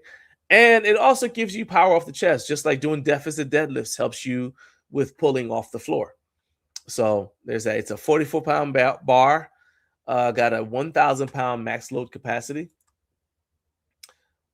Looks really good. Let's see here. It ships within 1 to 3 business days, and it's going for $289. So they do have them in stock. You can buy it. I think that that's a pretty good price for a bar like that. Let's check out, some of these images. Like I said, it's a really good looking bar. Let's go. I'm curious about what the finish is. So it says it's got a hard black sleeve finish. So I'm assuming that's not Cerakote. They've got the specs. I'm not going to read like the knurling depth on here, but if you guys are interested in it, I'll put the link. I'll provide the link to you, and either in the video description or in the live chat, whatever you guys want. And you guys can go check out that link and find out about the knurling. But I'll just say in general that Elite FTS makes quality products. Everything I've gotten from Elite FTS has always been quality, and that's going back to 2013. I've been getting Elite FTS products since 2013. Never been dissatisfied with anything I've gotten from them. It's not always the least expensive, but it's always durable, always does what it's supposed to do. And I've always been pleased with the value for the money I spend on their site. This is, again, not sponsored. This is just me telling you about it because I think that it is a quality product. All right.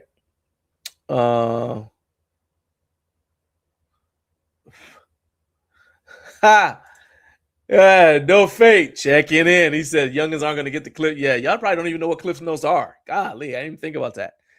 TLDR. Maybe y'all you know what that is, right?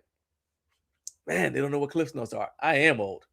Jonathan said, I'm not here for a long time. I'm here for a good time. Hey, man, I'm glad you can stop by for any length of time. All right. Garage Gym Solutions.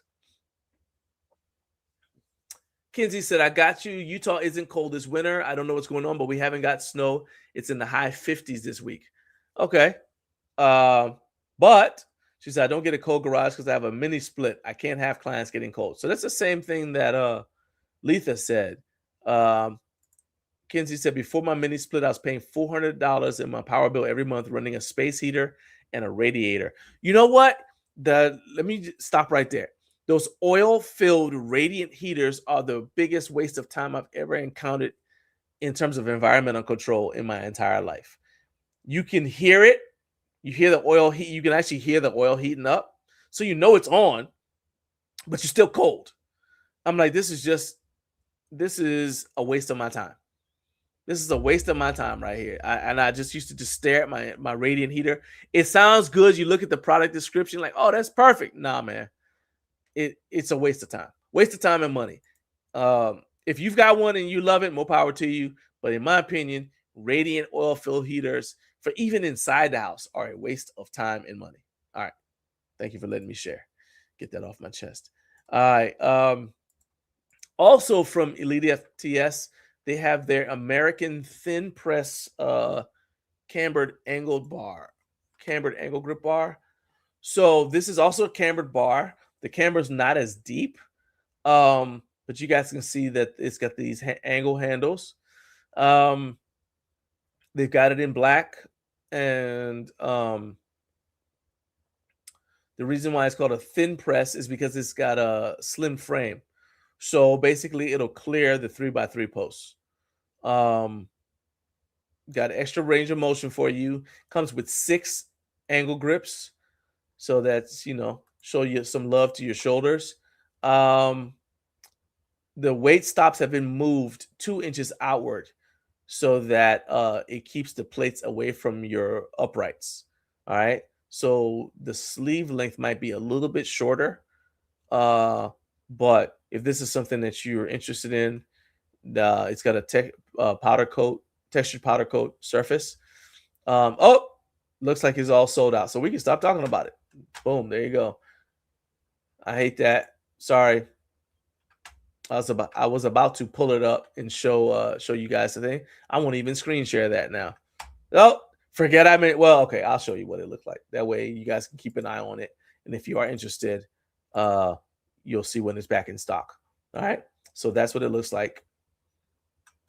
All right, but I'm not gonna talk about it too much more because it's not available right now. Sorry about that. I thought it when I added it to the rundown, it was available. All right.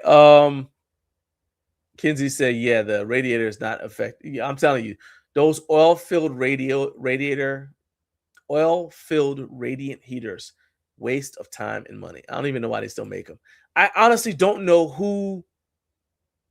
There's got to be somebody. You say there's got to be somebody out there who thinks it's the greatest thing ever, or else they wouldn't keep making it. But I don't know who that person is or what's wrong with them. Yeah, that's how I'm gonna say that. Quincy says, I need a mini split for my gym in Texas. I'd be dying. Hey, people don't understand that Texas gets cold. I've been in Texas in the wintertime. It is nothing nice. Okay. I tease Carlos. Carlos is in Houston. I don't know what part of Texas you're in. But our guy Carlos, who's on here, is in Texas, in Houston. And yeah, it ain't it gets cold. Then back when you guys had that ice storm, that was nothing nice. Especially because so much of your state is powered by solar. So when it goes wrong, it really goes wrong. So nah. Kinsey's like, mini splits are life-changing. Not to be dramatic or anything. Of course not. No. But very thankful for mine. Yeah. I'm telling you. I think a mini split is probably the best home gym solution, especially if it's a garage. So if you can afford it, that's probably like the best option. Yeah, say it was 20s last week. I'm telling you, I'm never gonna knock Texas, especially because you guys don't have a lot of trees either. So that wind is vicious. My dad used to live in Dallas, and so I went to visit him. I'd go visit him like Christmas time and things like that. And I'm just telling you, it ain't nothing nice. Ain't nothing nice. Like a Tribe Called Quest. It ain't nothing nice. Dean, what's up? Dean has showed up. He's almost he'll be coming on with us in about 20 minutes. Said he likes the welds on that Elite FTS bar. All right. Now for this one, I'm gonna make sure that I have that it is still available before I show y'all. Okay, cool. All right, yeah, they are. So we had Mike from Microgains on a couple weeks ago, and in the intervening time, the Rep Pepin add-on plates went out of stock. Well, now they're back in stock. Okay, so you guys can see them. These are for the Rep X Pepin adjustable dumbbells. So these are back in stock from Microgains, and then you've also got these. This is a 4-plate set right here, the 2.5 pound add-on weights. And these are the 1.25 add-on weights for the Rep and Pepin adjustable dumbbell sets. All right. So they're back in stock. So everybody, if you've been waiting for them to come back in stock, wait no longer. Head on over to Microgains. I don't know how fast these things are selling. So if you've been waiting, you might want to jump on it. Okay. So the 1.25 plates are back in stock.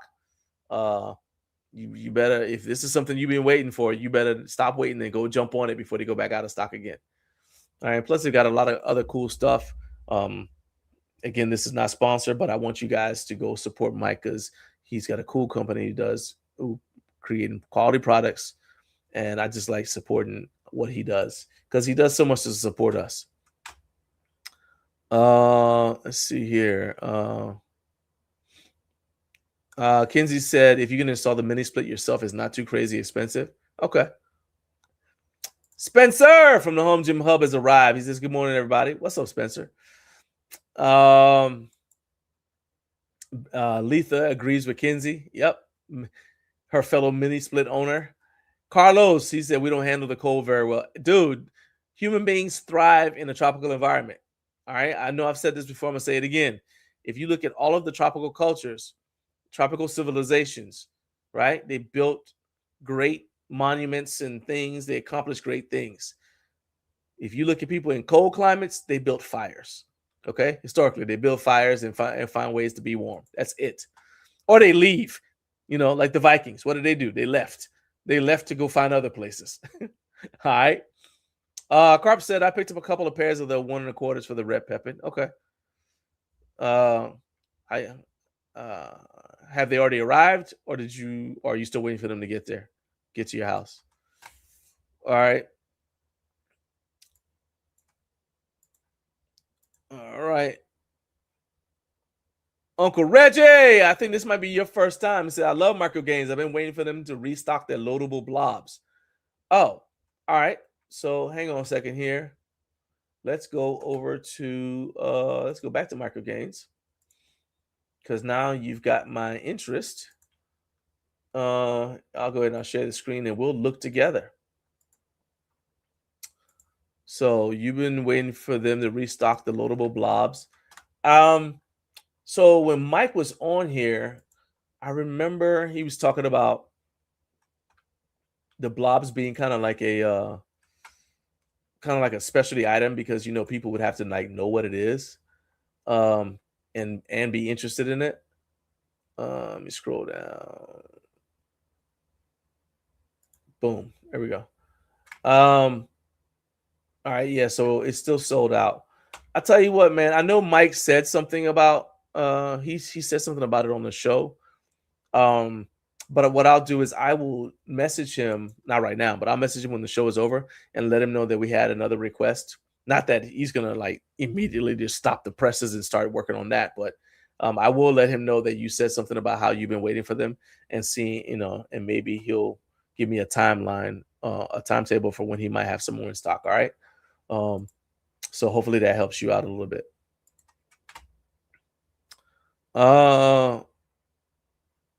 So, all right, I'm going to star that comment, Carp. All right, so we got another video I'm going to play real quick before we bring Dean on. So we got the swivel shackles from Bells of Steel, got them in, and those are something that goes out of stock quite often from Bells of Steel, right? So the link to get them, so I'm gun shy now. All right, I'm gun shy. I'm here telling y'all about stuff. I'm like, oh, let me make sure it's not out of stock. that Elite FTS bar broke me. Okay, so swivel shackles are in stock. They're an item from Bells of Steel that goes out of stock quite often, though. And so I've been waiting and waiting to pull the trigger and for them to come in stock. And as soon as they came in stock, I pulled the trigger. They arrived on Monday, and I went ahead and I used them, and I actually filmed a video for just kind of like inside baseball. Sometimes I shoot videos twice. So like I might shoot the video as like a kind of like a practice run. Then I go back and I look at it, you know, like on purpose, knowing I'm going to probably shoot it twice. I go back, I look at it and say, okay, if I want to tweak stuff. So I shot a preliminary video using the swivel shackles and just showing how they can be used for one of my favorite tricep finishers. So go ahead and check that out now. So I'm about to show you guys one of my favorite tricep movements. This one I love because of its simplicity. It is a tricep tricep, which means it's 3 movements for the same muscle group, but I'm able to do everything at the same station. In this case, I'm using the Bells of Steel single stack cable tower, and all I need is the D handle attachment. All right. Shout out to my fraternity brother, Kelsey Watson. Showed me how to do this at UTC back in 1993, University of Tennessee, Chattanooga. Shout out, and shout out to Kappa Alpha Psi. All right. So you start out with a cable push out. You want to do 10.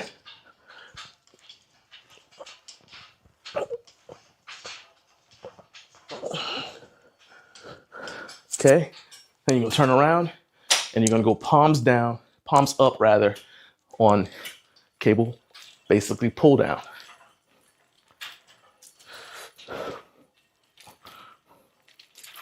You do 10 there. Then you go palms down.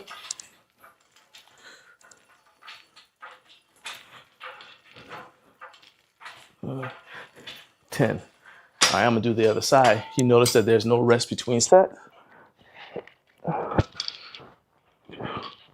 3, 4, 5, 6, 7, 8, 9, 10.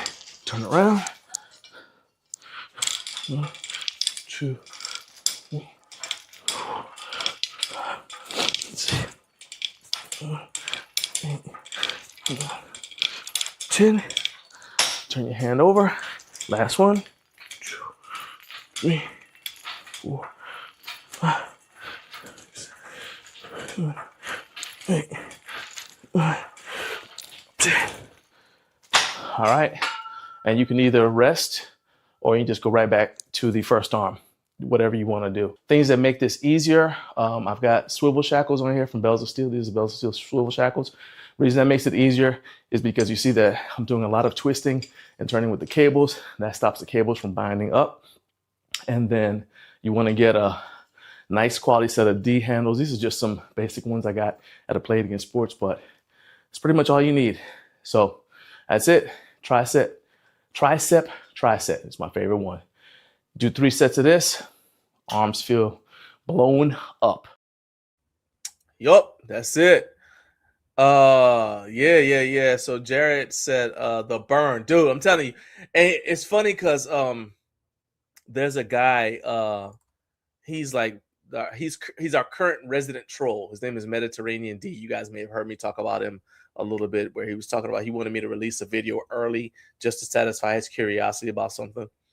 And then I was looking for something else, and I noticed that he had a negative comment on that. And then when I posted this, I posted a YouTube short that took a clip out of the video you guys just watched, and the only thing he had to say was, you should do that slower, right? Especially on the negative. I'm like, all right, look, it's a finisher, which you should be able to tell.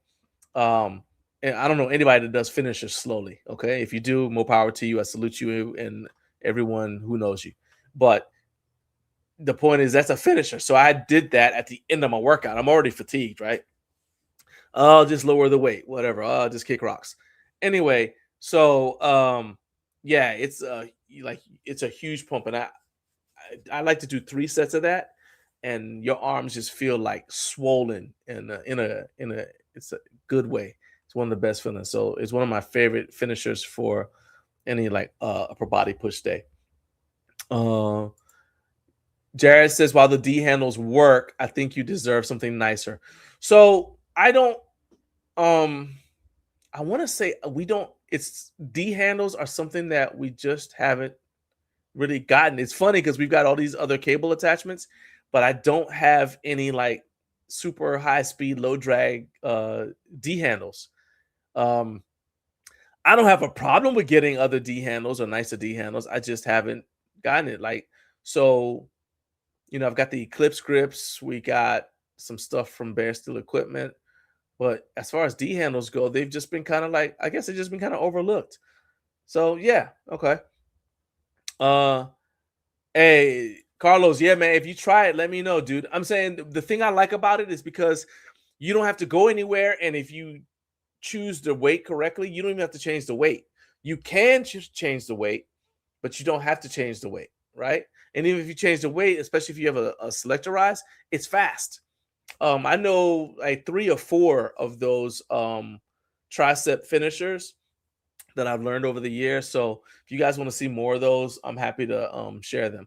But that's pretty cool. Yeah,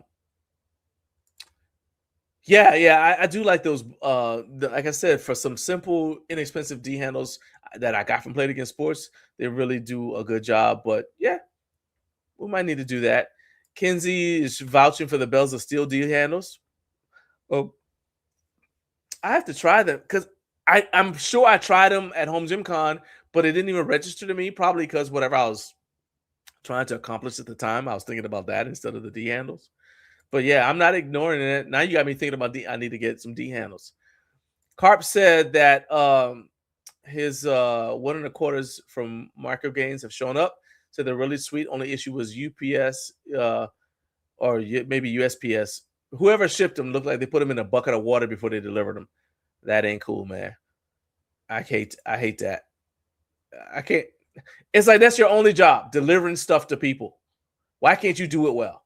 I don't even understand it. Uncle Reggie, hey, no problem. I'm happy to do it. Like I made a note to myself, and I will reach out to Mike and let him know. Okay. Let's see here. We got that. Okay. So we're gonna be adding in. Let's go ahead and add in LinkedIn as we get ready to add my guy Dean to this event, this here show.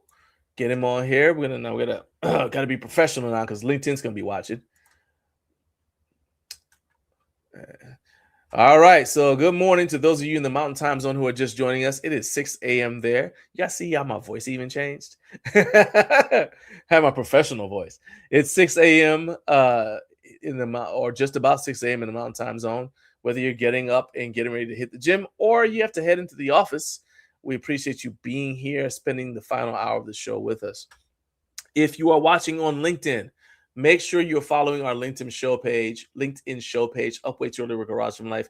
We're seeing a lot of traction on LinkedIn right now with the show page growing. Of course, we have a lot of traction on YouTube. We've just about at 102,000 subscribers and some change.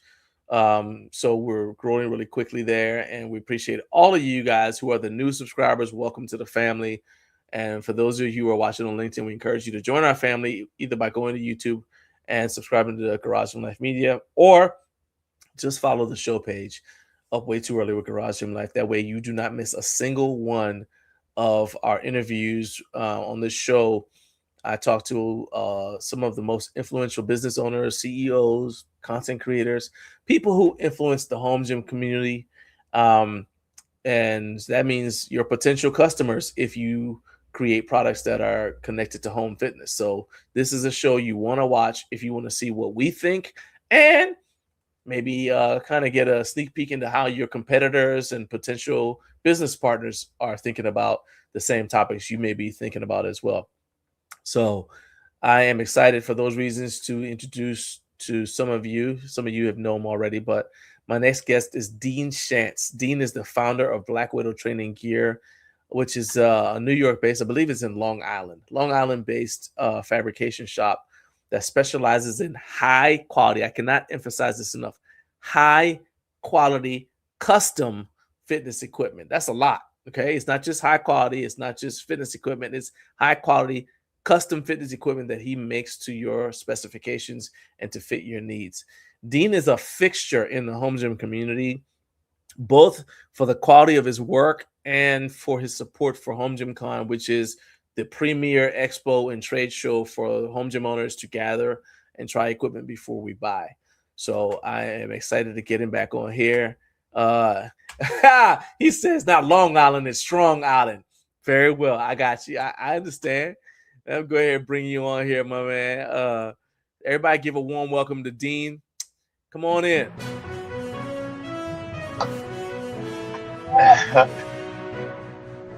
Oh, What's up, Devil? okay. How you doing? Hey, I'm up and at him, man. Hey, you know, Uh, high speed, low drag all day, man. yes, sir. I'm trying to look. I don't know if I look at the computer, my phone. Okay, so if you look at all right, so which one's the computer?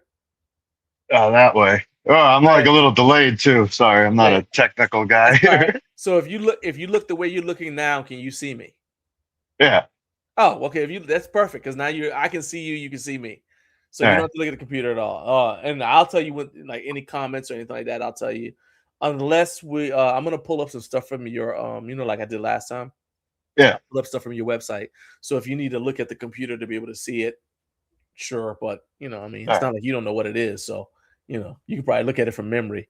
We already got the comments coming in here. All right. We already got the comments coming in. Like I said, Dean is a fixture. He's a popular dude. All right. Good morning, guys. Look at that. Kinsey said, "Let's go, Dean." All right. Hey, I'm telling you, this is a celebrity, man. Good morning, everybody. Jake is already heckling you. He said you're a big tech guy. Yeah. Hey, I know it. Dude, first of all, Dean is a lifesaver. I had somebody cancel on me, and I reached out to Dean, and I said, normally I give people a lot more, notice than that. And I was like, hey, man, can you come on the show? And he's like, yeah. He said, yeah, come on. He said, if you got time, if you got availability, I'm happy to come on. So, I appreciate you, man. Thank you so much for coming on here. Sure, thanks for having me. So Kinsey said, I love watching what you're working on. I've always wanted to learn to weld. It's so interesting. He said, she said, I did weld my handle back onto my Force USA leg press, and I was proud of myself. Oh, there you go. Yeah, mission accomplishment. And she said, well, by weld, I mean I melted some metal together with a welding gun off Timo. You know what? If there's video of that, you either do or don't want to show it, depending on what kind of, what you want to do to your algorithm. All right? I'm sure it's entertaining. We got a bunch of we got some comments already, but I want to show you something, man. Before we get into your website, I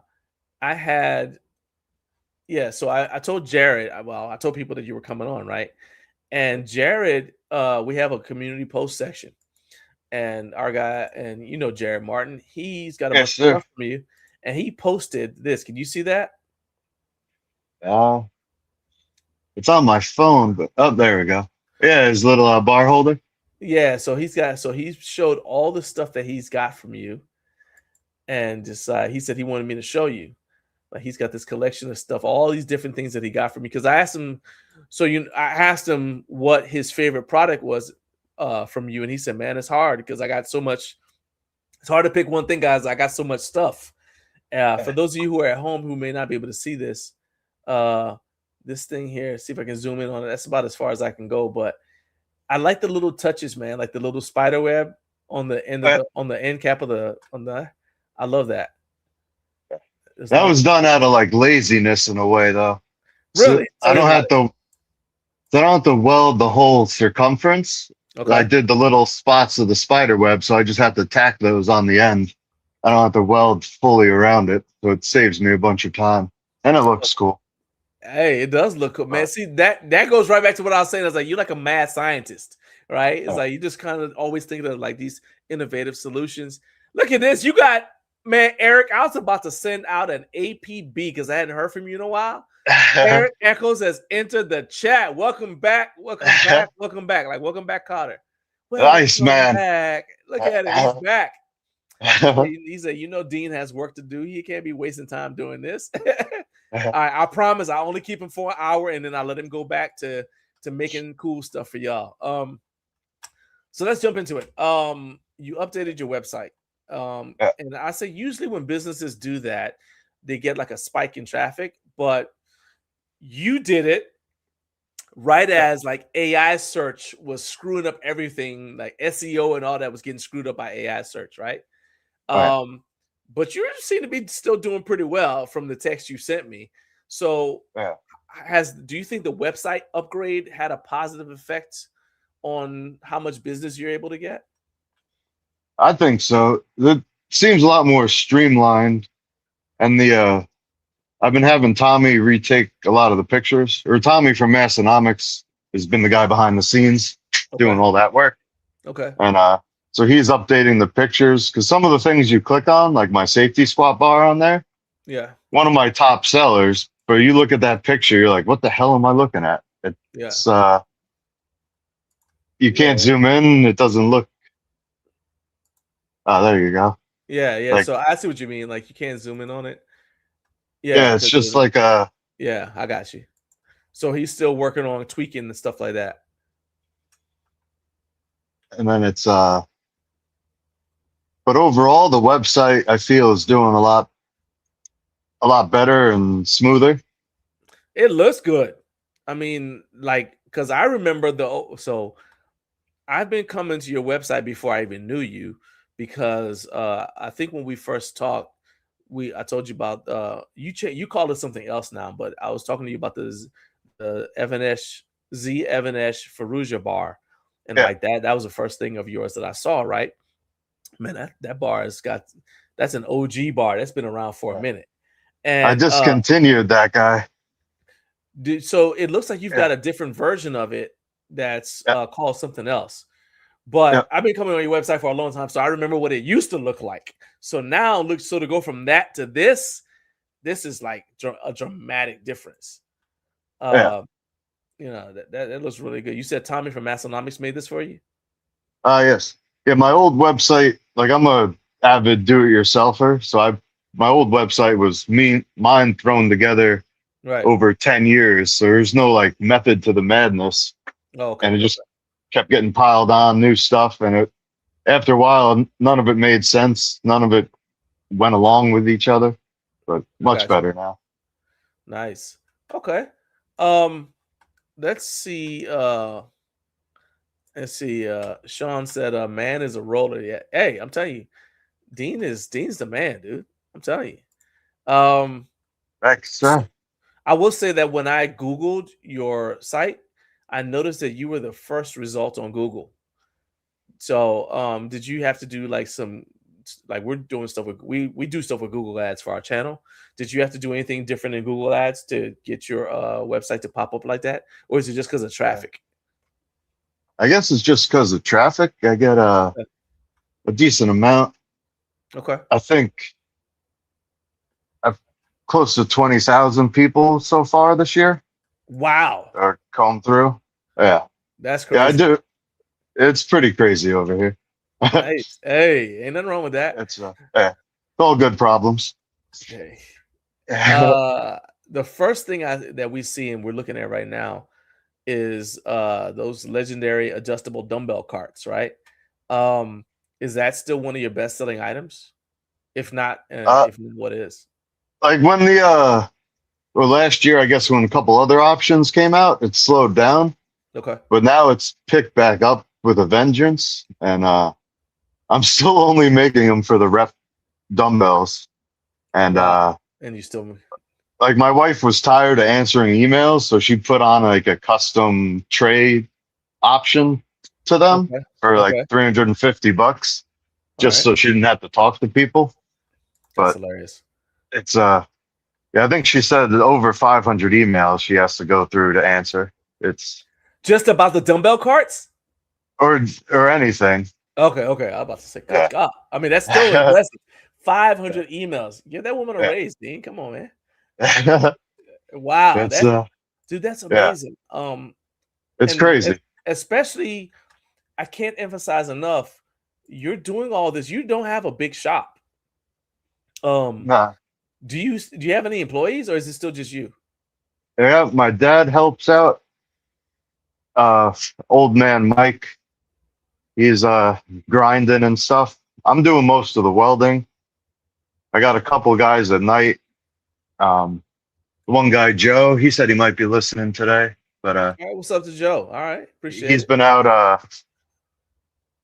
buying stuff off me for 10 years, and then he's coming in at night. So it's like his passion for lifting. Now he gets to build stuff. Kind of Oh, cool. nice. And then We got 6,000 people watching, so Joe might be one of them. So shout out to Joe. You got Mike Brantley. He's on the West Coast. Understand that, right?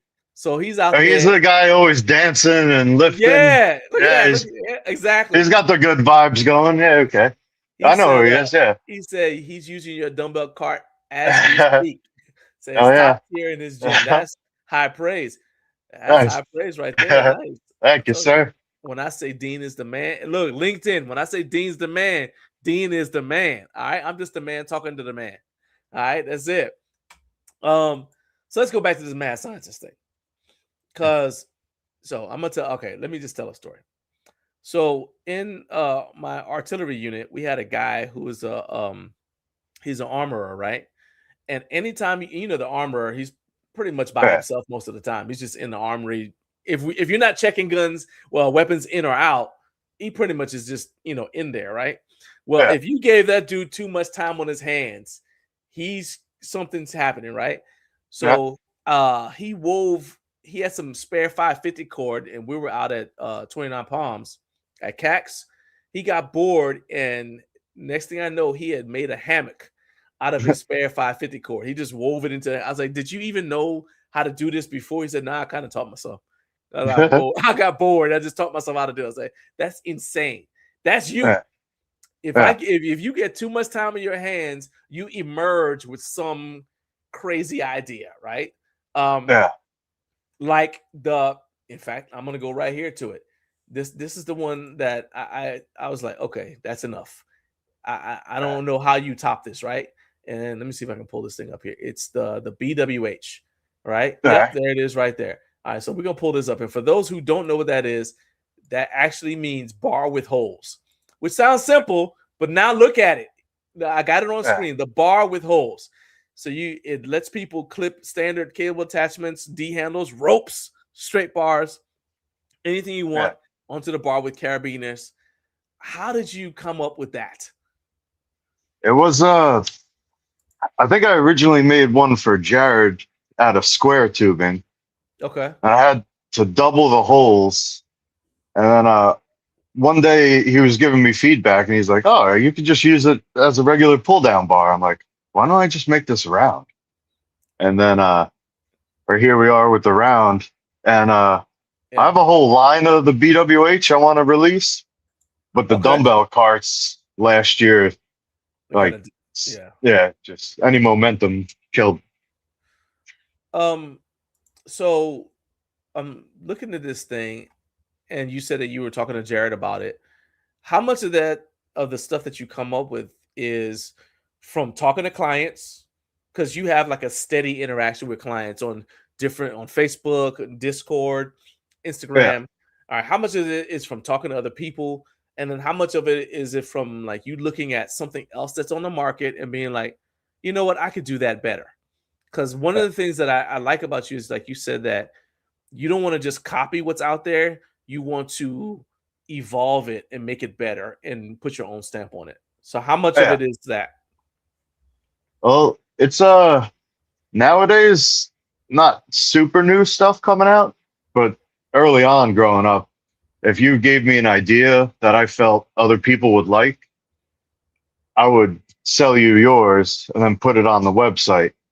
And then whoever the first person was that usually knocked that product they kind of get in like my unwritten, like forever grateful side. So like Jared doesn't pay retail price anymore. So like moving forward, you get like that for helping me bring something to the market. You get like that payback, I guess. Friends and family discount. So Jared's friends and family. Okay, all right. Noted. There's a few people. Mental note: if I need something from Dean, go to Jared. Ask him to order it. Okay. Yeah. There you go. So I think my favorite Black Widow product is your rack-mounted pull-up bar.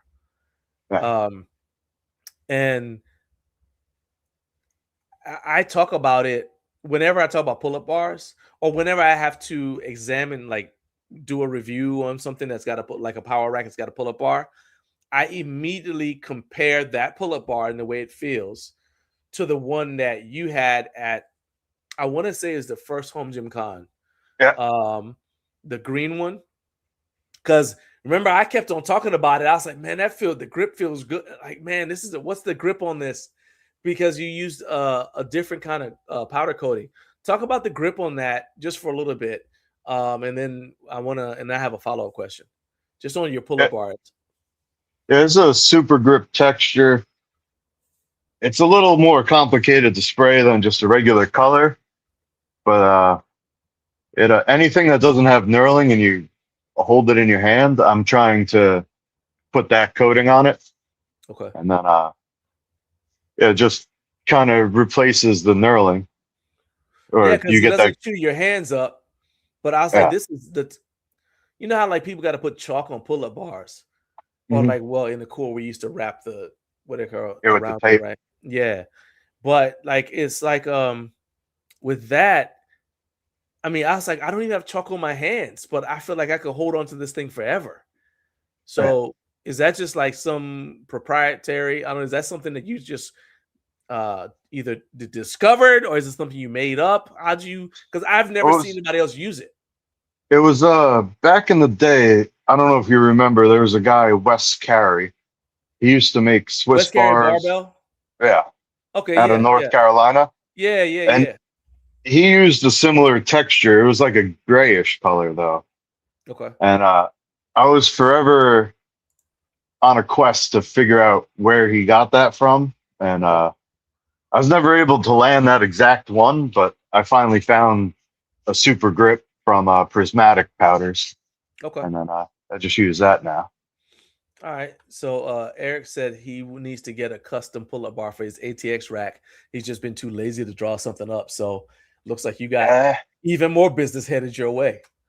But that's or he said draw something up, which just brought me back to Brian Hennessy with Squat Max. Okay. He always loves working with me because he doesn't have to get drawings or nothing. He just spits an idea to me and I'll just say, I got it. And I always meet his expectations. And he's like, any other company I deal with, I need drawings, this angle, that angle. He's like, I just talk to you and you have it quicker than anyone else could ever do it. Yeah. And it's, I remember you said that pretty much you got stuff just in your head. Yeah. Yeah. Because say like a pull-up bar, a Rogue rack is 43 inches. That's all I need to know. Like, if you tell me what to do in between that 43 inches, I'm not going to answer your email. Like, I want to do it my way. Right. I can't, like, it's just the way I work. I don't draw anything out. Like, if I died tomorrow, there's no blueprints of anything I make. It's all in my head. Oh, protect this man at all costs. Okay. Hi. It's let's see here. Dean Spencer said, Home Gym Hub says, I can't wait until Dean has enough free time to start making big machines like leg presses and lat pull downs. He said, dude doesn't miss. Do you have any interest in making stuff like that? I do have a lot of interest, but any custom order I get, 9 times out of 10, the person will tell me my price is way too high. And I'm like, I just wasted 10 minutes writing up a quote. I'm never going to get that back. Right. And it's like, I'm not a lot of these other smaller manufacturers. Like, I have overhead and a lot of stuff going on. It's not like I'm doing it out of my parents' garage or my garage. Right. I got a lot of overhead I got to pay. But you got like machinery that you've had to pay for. You got to pay. That money's got to go back into the business. Yeah, I got you. You got expenses. So it's like, for me to do a lat pull down, I could do it, but I can't be anywhere close to what's available on the market. So if you wanted to pay a premium, of course I could do it, Yeah. but I wouldn't be able to make it affordable. Gotcha. Okay. So it's, I don't know. And they take up a lot of space when you're building them. So it's like that real estate in the shop, I got to dance around until I complete it. Yeah. So I just told you that I think that your rack mounted pull-up bar is my favorite, right? And Jared said he finally was able to narrow it down. He said, in his opinion, your most underrated bar is your cambered row bar, and his favorite is the All right. VHS bar. All right. So he thinks that your most underrated bar is the cambered row bar. In Yeah. your opinion, which one of your bars flies the most under people's radar? Under the radar? Yeah, I it's guess like the thing that people don't realize that you make. my hammer curl bar Okay, let's go ahead. is a good it's like the predecessor to the VHS. It has a lot of similar looks to it. So this one, But that's like one? I think so. Okay. Yeah, that one. So it's like my background of lifting, I came more from, like, I was a speed and agility trainer.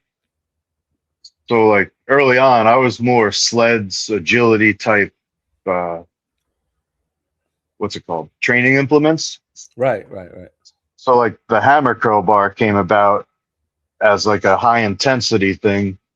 You could hold it upside down from where it's pictured now. Okay. You could curl it, go straight into an overhead press, come back down, put the bar on the ground, do a burpee, come back up, and like continue your presses. Okay. Or I might even have it in the video there, but that video is what, 10 years old? Okay, yeah, see if we can expand that out here. Throw it here. Yeah, let's see. Yeah, I don't think I go into the burpee there, but I guess I was just doing the curl press. I was gonna ask you questions about your YouTube channel. This is because you don't even really maintain the YouTube channel, but I think that the YouTube channel is perfect for stuff like this. You know, like to show like different things that you could do with your with the equipment. Yeah, just like raw stuff. Yeah, just be like, hey, look, I made this thing, and this is like what it's useful for, because that'll help. I mean, not that you need the extra sales, but I think it helps people once they have it know that, hey, there's other stuff I could do with this thing besides whatever I may have purchased it for. And to me, that's the value of YouTube, because it never goes away. It's like a library, people can go there and search for it or whatever. Yeah. But say like some of those emails I was talking about before, they'd be simple questions that a YouTube video or changing the description could answer. So as those are coming through and my wife sees the same, like, oh, what's the handle spacing on this bar, and like, hey, let's add that to the listing. Right. So it's the YouTube videos will definitely help with some of the use factor, and definitely I can see that. Let's see here. Mario Rego. What's up, Mario? Shout out Mario. to Fitness. He said he's a grown man with he said you're a grown man with a family. That's right. He's playing with his time. Hey, he's busy. Ashley the Amazing says your bench over row platform in 2024 was her favorite. So let's go look at that. Like green. Yeah, someone bought that whole little landmine setup corner from Home Gym Con 24. A little row stand right there. I was actually checking it out because of I was seeing like if it would be a good standalone substitute for your those spotter steps that you have The in platforms. Yeah, but I don't. This isn't. It's not tall enough. It's got a little angle to the. Yeah, so it wouldn't work for that. But that's why I immediately started. That's why I was looking at it originally. But yeah, I like the texture you got there for the foot plates. It's nice. Yeah, I like that. That's actually Yeah, probably it's just from Home Gym Con. yeah, the diamond plate. Oh yeah, there we go. That was what 2023. Yeah, I could tell that was a green one. Yeah, because I remember looking at your booth. I was like, your booth was like one of the more elaborate ones at that first Home Gym Con. I said, oh man, this is something special, right? And again, that was my first time seeing you in person. So you're just standing there kind of like just chilling, and people are just walking by, and people would walk by and you just see them stop, like their body's still moving, but their head's turning and they're still looking at your thing like, whoa, what is that? Right? And yeah, you had like I actually had to people were talking about how early my interview with you was. And I was like, yeah, because I had to jump in there quick because people just started coming over there. He always had a crowd over there. And I was like, I'll never be able to Yeah. I even got the B-roll when you had other people there because I was like, let me just stop. Okay, we'll stop the interview here, and I'll just get B-roll, as I get it, Yeah. And so I remember your booth. It's like it's really, really busy. So we have a comment. Let me stop sharing that. We have a comment from Jameson. What's up, Jameson? He says, overlooked by many, but the first Arm Assassin Impress bar has your neural tubing on it. Okay. And I'm going to tie that with this question from Spencer. Said, would you ever, because I wondered this too, said, would you ever consider partnering with a bigger company? He said, I could see you and Yoni from Temple of Gains doing cool stuff together. So have you ever thought about that? Or would it have to be just the right project? Like it depends too. So I don't know where. Like I'm a hidden gem for someone that wants to do something big. Like I said before with Brian Hennessy, he just talks to me and gets a product. Like Temple of Gains probably has to go through so much, like drawing, sending back and forth. Like, is this right or that right? And it's like I could just do it and give him a working prototype that he could then further to his production. Got you. Okay. But I'm horrible at pricing that type of stuff, so I don't know. Like I'd like to work with people, your wife but prices, she'll make sure it's that you don't lowball. She think about the 500 emails. She said, "Oh, no. Add money for the 500 emails." Jared, I don't know if this is a top live viewer segment. I told Dean he's a celebrity, man. We're at 7,400 people. So think about how many people we had the last time you were on watching live. We got 7,439 people watching right now. Oh, Shout out to all of you. Yeah. Like, hello, everybody. Hey, I tell you, Dean can't leave now. He can't leave. All right? Dean's doing numbers. He's doing numbers. All I'm going to say is do me a favor, hit like and hit subscribe. We appreciate you. That's it. So let's see here. Jameson said people could just order the neural tubing from you and put it to Arm Assassin, and then they'll take care of the rest, right? That's been done before. Jared says the Impress bar is fantastic, by the way. And let's see here. And Eric said that y'all just send reels back and forth. So, well, hey, there's nothing wrong with that. Yeah. He's got some good reels. He keeps me entertained. And then Jameson said, actually, so were you one of those? He said Dean's one of those kids that did all the math in his head, didn't show the work, and now you make more than the math teachers. Yeah, math was one of my favorite subjects, and it's like with squat racks or anything I got to make, you have like the end parameters you have to fit the piece in, like the pull-up bar. Right. So it's like you have your answer, you just got to figure out how to get to it. Yeah, but you do all that in your head. That's the thing. That's not regular, Dean.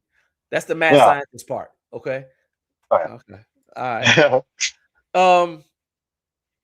So you built this is one that I think is really, really critical. And they may be the one that somebody who's a business owner should pay the most attention to. You built Black Widow. As far as I know, you built Black Widow mostly without sending out a bunch of free products to reviewers. Yeah. Even in the early days, like I said, the Zach Evanesh Ferrugia bar, I mean, you made it for them, but you weren't like sending out Z Evanesh Ferrugia bars left and right to everybody, right? Nah. So many brands think that the only way that they can get the word out about themselves is by sending out free product to content creators. And sure, maybe I'm potentially shooting myself in the foot and all the other content creators, but I think this is important. What's been your secret to staying profitable and relevant without having to send out a bunch of free stuff to people? I don't know what ultimately works in the end, but like I put a lot of care into my work. I have my customer service. If I make a mistake, I fix it. Like if you try to get in contact with me, I'm hard to get in contact with. But if I see, like I just had a guy I sent out a dip station to California. I had an old batch of arms cut on my tube cutter that I didn't catch the hole spacing on. So now I got to send the guy a whole new set of arms because the holes don't line up and he can't bolt it together. So that's like I pretty much just lost on that whole job, but that's just stuff I take care of behind the scenes. Like I ship over probably 300 items a month. Messing one or two of those up percentage wise isn't bad, and it's going to happen. You can't like be foolish and be like, oh, I'll never make a mistake. And it's I've just been trying to keep bettering myself and bettering myself. And I feel like if I advertise or like sent out stuff to reviewers and I don't have the time to fulfill that demand I just created, I feel like that's a kind of foolish approach for my business model. I can't sustain. Okay. Like other manufacturers may be able to send out free items. They might only be making one item. I have 150 different items. Right. So they could send those out, build up the demand, and fulfill the orders. If I created a demand like that, I wouldn't be able to fulfill the orders, and people would be like, hey, why the hell are you trying to sell me something you can't fulfill? Right. But it's that makes sense. Like you don't want to I like you stay within your niche and you keep the demand manageable. That makes sense. Okay. So this is another question that I think is really good for you. Because you've been in the game for a long time. And more specifically, you've been making equipment since before the recent home gym equipment explosion, right? Like I don't even want to know what your demand was like during COVID lockdown when people were trying to use like water jugs for weights and stuff. And then they find out that you're there. I can't even. If I were you, I'd have disconnected my phone because it had to be crazy. And people were probably asking you to make like unreasonable stuff too. You're like, but I don't make that. Okay. But because you've been around for so long, you're a good person to ask about trends. Stuff goes in cycles. So what are some gym equipment trends? Even if it's not something you make, you watch the market. So what are some gym equipment trends that you see coming back that might have gone away? But now that are coming back again, and you're like, oh, people are starting to want this now. I'm starting to see more and more people doing this again. It's it got to a point that I'm not like too familiar with now. Like a lot of all the functional trainers, cables. Now you got Voltras, the Expedients, or I don't know how to say that other company, the other Voltra type. So it's that's definitely interesting to see. I would have never expected like the digital resistance like that. But something that always stays steady on order for me that I don't see mentioned a lot is like landmine wear. Like I feel like that slipped away from the home gym, but there's still a lot of landmine people out there that use the different attachments. Okay. Okay. Uh, Do you think this is kind of a side note? Because like originally the people who were doing home gym stuff tended to kind of be like strongman or powerlifting, right? Then CrossFit got into home gyms. They started doing garage gyms a lot, right? And I think people started assuming that everybody's a CrossFitter of some kind. So all the equipment, like nobody wanted, all of a sudden, we went from saying, well, let me see if I can find like a leg extension, leg curl, or a cable crossover. That was probably a good one. I remember when I got started my home gym, one of the things that we were all looking for was a cable crossover. So you could do, cable work. You could do pull downs and all. You want a cable crossover. And then because Force USA hadn't come out with the functional trainers yet. So anything it had to be a cable crossover. Then because of the CrossFit thing, people started going away from cables. Then it's okay, well, maybe we can use bands, right? And then slowly but surely it started to kind of come back around to that. It looks to me like now I'm seeing a lot more machines, individual machines. People are starting to go back to the way it was originally when we were more into a certain amount of selectorized equipment in the home gym. Are you seeing that too? yeah, Okay. it's yeah, some of the home gyms you see nowadays like blows. I was just talking with a garage gym junkies. Yeah. Like what he rebuilt with all those machines. He used a lot of Tyler Hobson, the Iron Core. Okay. Like he's making some beautiful stuff. And yeah, I love that. Who you've mentioned a couple different people. When you look at somebody that you could say, who are like some of the people that you could say, man, that guy that he does great work. Equipment wise, Yeah. I like seeing a WM Fab Okay. coming up. He's a young guy and he's doing his machines. He's like I talked to him briefly and he was saying how he feels there's like little things missing from what's available on the market and he wants to fill that void with his designs. So like if you don't get the right contraction or stretch in a movement, he wants to fix that with his machines. This is Nice. cool watching him grow up. There's a Bremy. You look like a He's proud dad. You like it's cool watching him grow up. You look like a proud dad. well, it's like all the small manufacturers, we're all friendly. Yeah, yeah, So yeah. it's That's why I asked you. I was like, I know there's not like a yeah. whatever. Yeah. Okay, But you said it's Remy? yeah, Bremy, him, he's trying to dial in like it's like the custom side of work. Because I talk to Bremy a lot and he gets requests for custom work. He sends them my way, I send them his way. Right. And it's like that demand to get you off your normal, like say Bremy likes his spotters and his roller J cups. Yeah. For him to do something custom unrelated to that, with the amount of time it takes, it's just not profitable. Yeah. And that's the reason you don't see a lot of companies offer custom work. Even like a custom color is so much extra work. Regardless of what you charge, you're going to lose money because you're just killing the flow of your workday.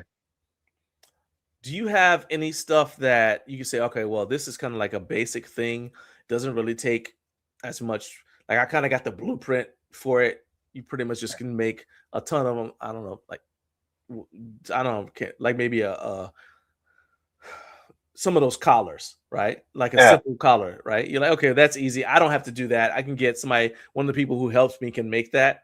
And so you can kind of churn that out a little bit more. And that gives you time to spend more time on the, like the more intricate Like these pieces. little things.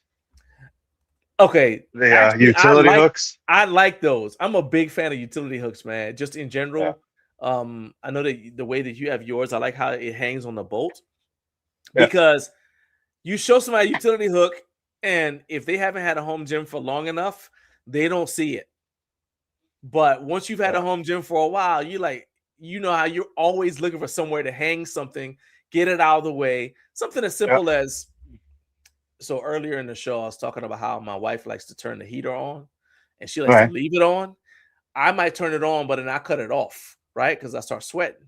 She's gonna turn it on and leave it on. So if I go down there and I got a hoodie on, the hoodie's gonna come off if she's in there because the heat's gonna be on. Well, where am I going to put the hoodie? I There don't you want it on the go. floor. You see what I'm saying? It's something as simple as that. It's not going to go on the floor. Sometimes I got headphones on. If I'm going to be on the treadmill, I got to put my headphones on so I don't have to turn the TV up so loud that it interrupts her when she's like working, because her office is on the other side of the wall from the gym, right? So if I turn the TV up loud enough, plus I got Marine Corps hearing. So if I turn the TV up loud enough for me to hear it when I'm on the treadmill, it'll disturb her. So I got headphones on. Well, I don't want to wear the headphones all, throughout the entire workout. Well, where am I going to put them when I'm not using them? They're going to be on the floor. They're going to be no matter where you put them, they're going to be in the way. You end up stepping on them, kicking them, whatever. Or you could just get a hook like that. And I'm like, why not get that? And then people talk about, oh, well, you just get those magnetic hooks from Amazon. Yeah, but those magnetic hooks from Amazon, I can only use for like a couple of things. A hook like what you have, I can hang heavy stuff on that. Like, what's the weight capacity of that hook? It got to be something crazy. It's this is the 5-inch stainless one. Yeah. So I can't see you breaking it unless you're holding on something on the end and trying to break it or bend it. Yeah, that's what I'm saying. It's like you can hang heavy stuff on there and not worry about, oh, well, I messed this up or whatever, right? So I'm just that to me is just something that is really, really important. But say like these, for example, came to fruition because I was just combing the Facebook Garage Gym review, and someone was looking for something or to hang stuff on. I'm like, oh, I'll do it. And then he messaged me. I sent him the hooks.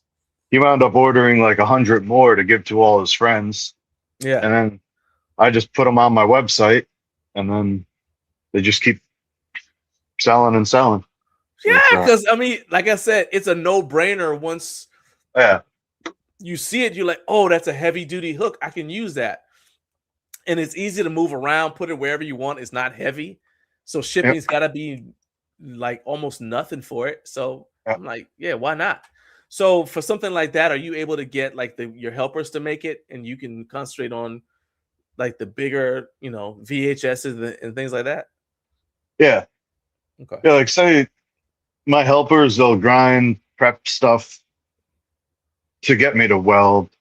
Like the hooks, they can clean them up after they get cut, bend them, and then put them in the box or whatever. Gotcha. Okay. Where do you see the home gym market going in 2026? What do you think is going to be the big thing, just from you looking at it?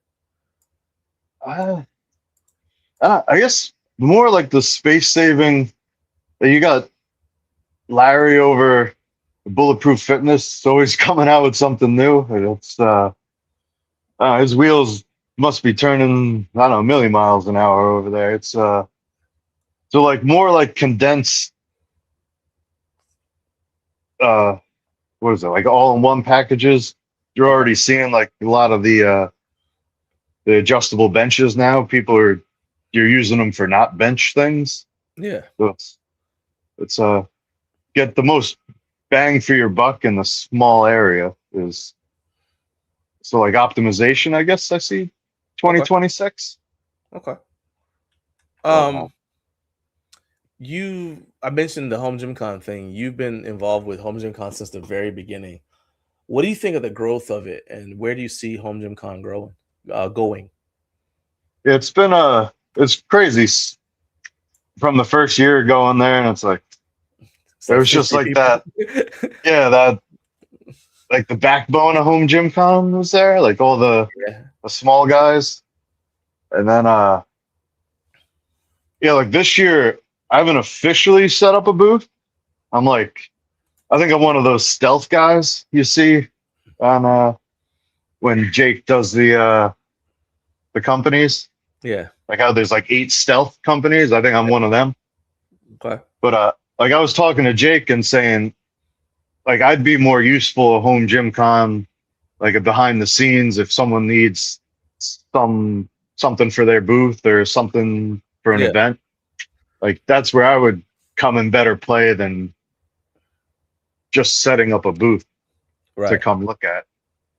It's a lot of work getting there as a small manufacturer. Oh heck yeah! And then I haven't forgotten about the thing you wanted to do, the competition thing. I think Yeah. that would actually be a lot of fun to do. I was just trying to figure out like logistics of it and letting people know like how we could get people involved in it. But I still think that that's a really good idea. So uh so now you're telling me that you may not have a booth, or you haven't officially set up a booth. Will you be taking orders from people to just like, hey, I know I'm gonna be at Home Gym Con. I may not have a booth, but Yeah. if you'll be there, I'll deliver your stuff at Home Gym Con. You're gonna do that again this year?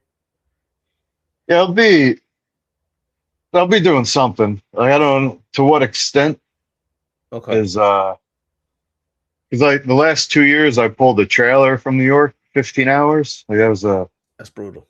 trying not to do that. So if I could fit it in my truck, Yeah, I got you. maybe do a booth. And I never really tried to sell anything at Home Gym Con, so maybe this year I'll get together or take a poll from the community of what people would possibly buy, and then just bring a collection of that stuff.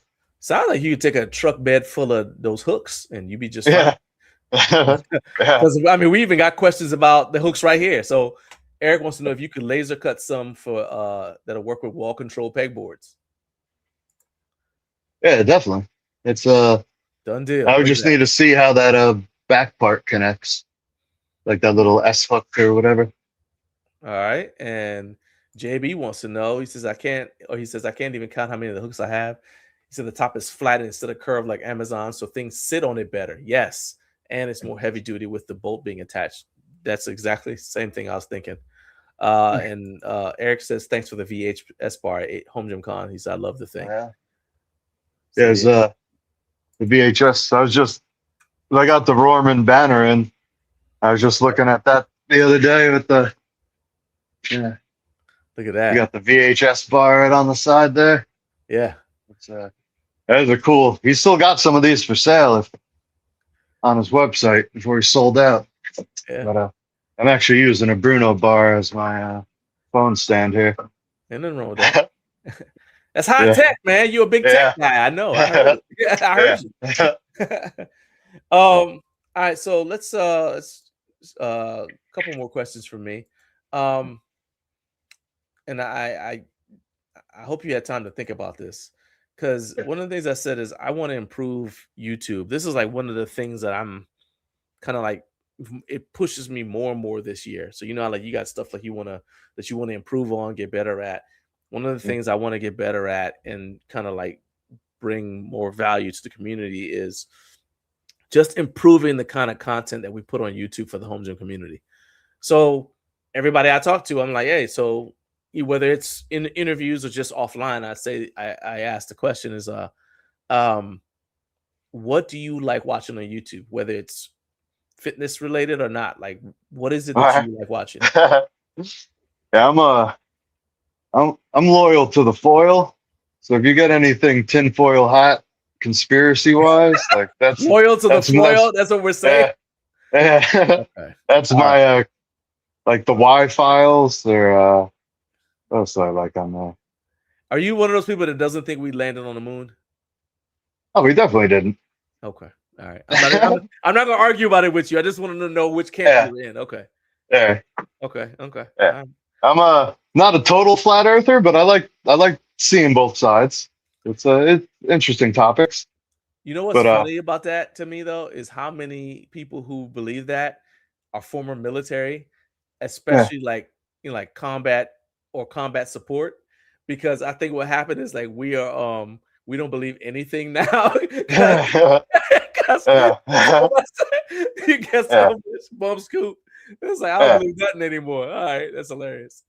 And for the record, I do believe that we landed on the moon, but I'm not, All right, I don't want to argue about it. I already see the comments coming into the comment section, like they're people are like, not okay. Why didn't we never go back? Why did I don't know. I hear you. I'm not sure how I'm gonna do this, but Perry Howard want me to give you a hug. So hug yourself. There you go. All right. Paired and powered up. How you guys doing? And they said they're also on board with the wall control hooks. Look, when I tell people Dean is LinkedIn, are you seeing this? We had almost we had over 7,000 people on the show, which was a new record because Dean is on here. We still got over 6,000, well over 6,000 here because the dude is on here, sharing his knowledge here. And then loyal to the foil. And there we go. Yes, yeah, loyal to the foil. That's amazing. Yeah. Okay. So Colonial Barber Club said, I'd love to do a roundtable of welders and fabricators at Home Gym Con. Yeah. They actually did that. Jake did that. The first year, right? Yeah, it may have been first year. Maybe he'll revisit it, but it happened in year one. The panels kind of like went a little bit to the wayside because there weren't enough people going to them because everybody was just going and looking at equipment, right?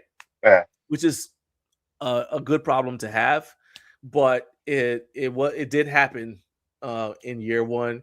And I want to say that video is still maybe available at Garage Gym Radio if you want to go check that out. Because I think you were on there. I want to say Mutant Metals was on there. There were a bunch of JD. guys. Yeah. So a bunch of you guys Nate. were in there. So if you're into that, man, you can you can go find that Garage Gym Radio. I don't have the link to the video because I didn't anticipate your question, but I know it's on Garage Gym Radio, and I believe it's still up. Now this is interesting. Is there a Black Widow coffee beans grinder in the future? I don't know. I've been all my custom food items I've been getting from JD. Okay, yeah. So maybe with his dang heavy spatula and his spatula and his pizza cutter I got, and his burger smasher. The burger smasher is out of control. Yeah. I go to 7-Eleven over here. You guys got that by you? 7-Eleven? Nah, we had them in Maryland though, where I grew up. So we actually had a 7-Eleven right across. Like I could look out our balcony window and see 7-Eleven. I used to be there all the time. They did quick story. My mom knew I was there all the time playing video games, reading the comic books instead of buying them. And so whenever she was looking for me, she would call over there and she'd say, "Hey, is my son there?" And they knew me and they were like, "Yeah." And say, "Hey, your mom said you need to come home." I was like, "Okay." Right. I used to be way out at 7-Eleven, man. Jameson said it's the second year, Fabricators Roundtable. Okay, so year 2. All right, so yeah, just go check out Garage Gym Radio, Sean, and you should be able to find that Fabricators Roundtable. So let's see. We talked about the YouTube thing a little bit. Your most recent YouTube video is from like 10 years ago. So did you stop YouTube because it takes too much time, or because you just saw better results from Instagram and Facebook? Like YouTube, I don't like doing things like half-assed, I guess. Right. So if I started doing YouTube videos, I'll be buying all the cameras, the lights, getting all this work involved. And it's you know how much work's involved making a video. Yeah. So it's like, do I want to burden myself with that other task? Like it's I don't know if I'd like to do videos, or I'd say more like a behind the scenes, like how it's made, instead of just like me working out. I don't think anyone wants to see that. I mean, I think the behind it. So Kenzie said something about that, which she said she likes to see the how it's made videos. I think she said that earlier. So I can definitely see people wanting to check out your stuff. I missed this one. Dip station derangement syndrome. I'm not sure what that's all about, but there you go. Jameson, he likes the dumbbell carts or dip stations for him. Oh yeah, that's right. Well, he is tall, so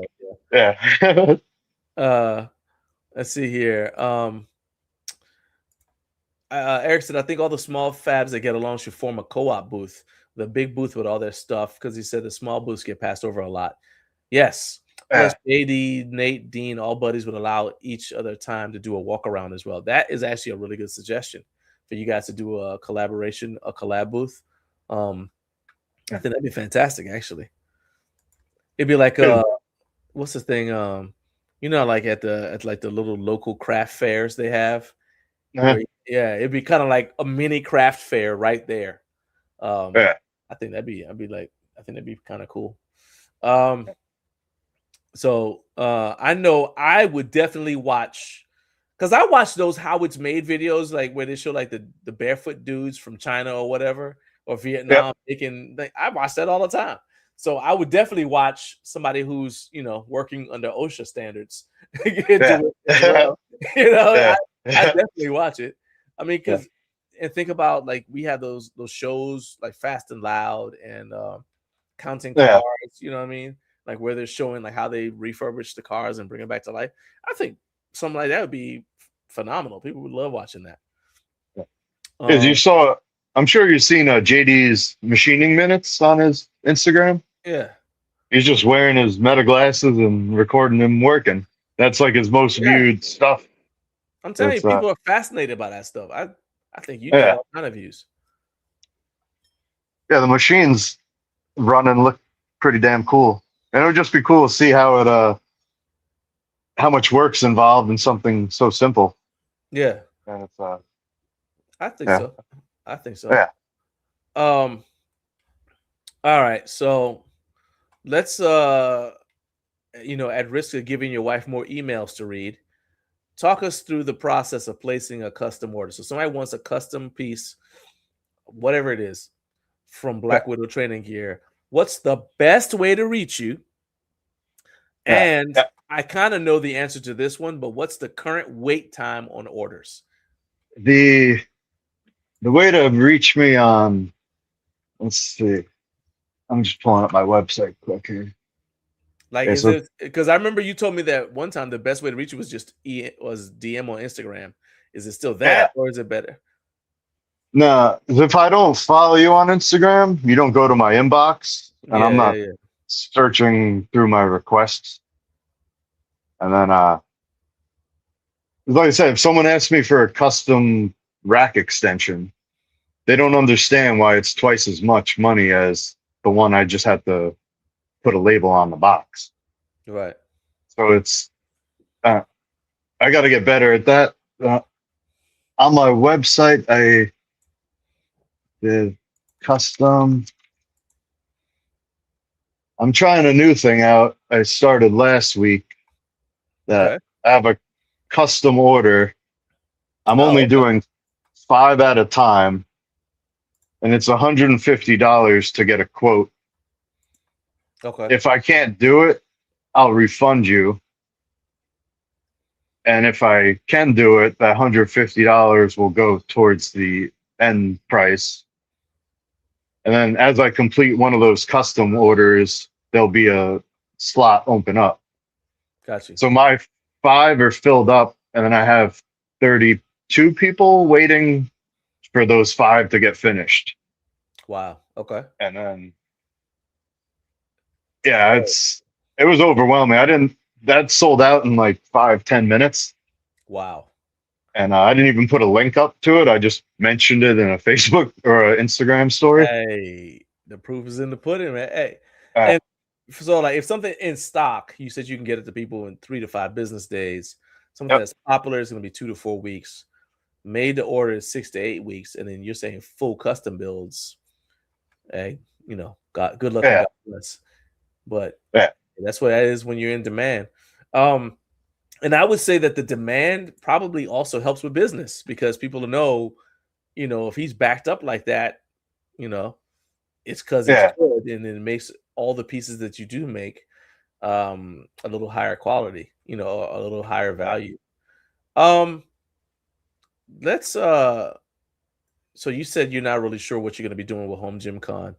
I'll be there. Right, but you said you But don't know what you're going to do. yeah. So would you be willing to come back and give us a sneak preview once you kind of figure out what you want to do? I got one idea I guess I could bring up. I just remembered Jared mentioned it yesterday.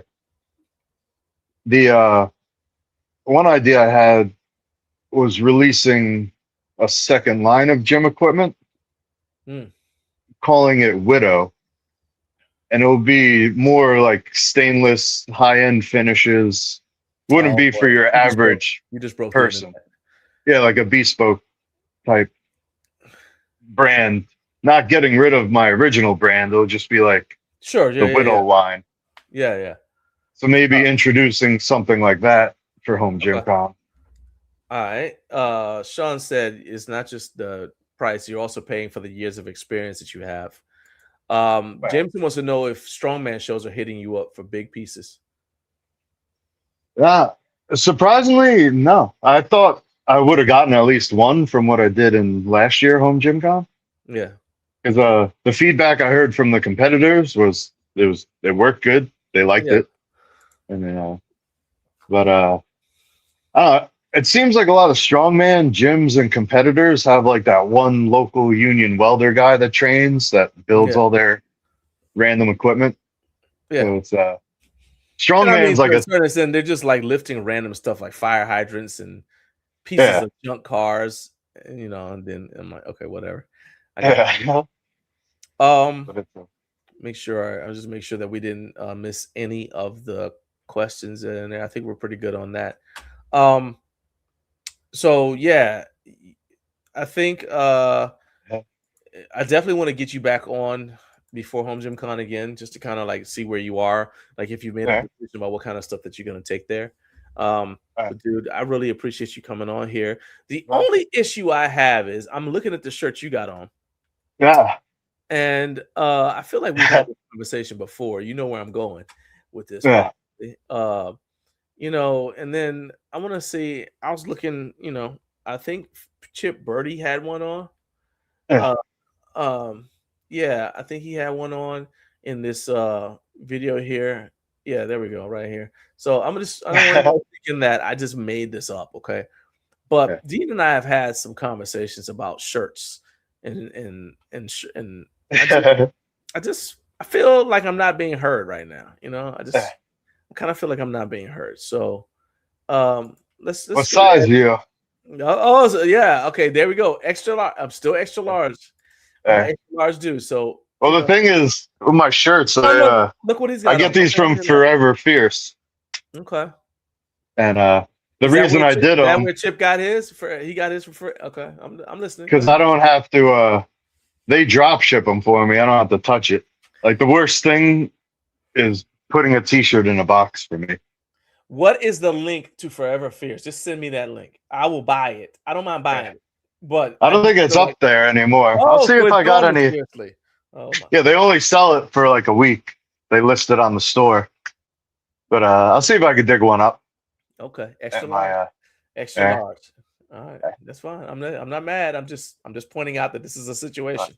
A little funny T-shirt story. Back in the day, I had Forever Fierce make me a bunch of shirts, just maybe 10 years ago. All right. And I shipped them out, and someone complained about the image on the shirt, saying it was too big. I'm like, it was the same picture you bought it from on the website. And then I just went to Marine Corps rules. I'm like, you just ruined it for everybody else. And that's why I stopped selling any merch. I completely understand. I mean, all the shirts that we have, we drop ship too.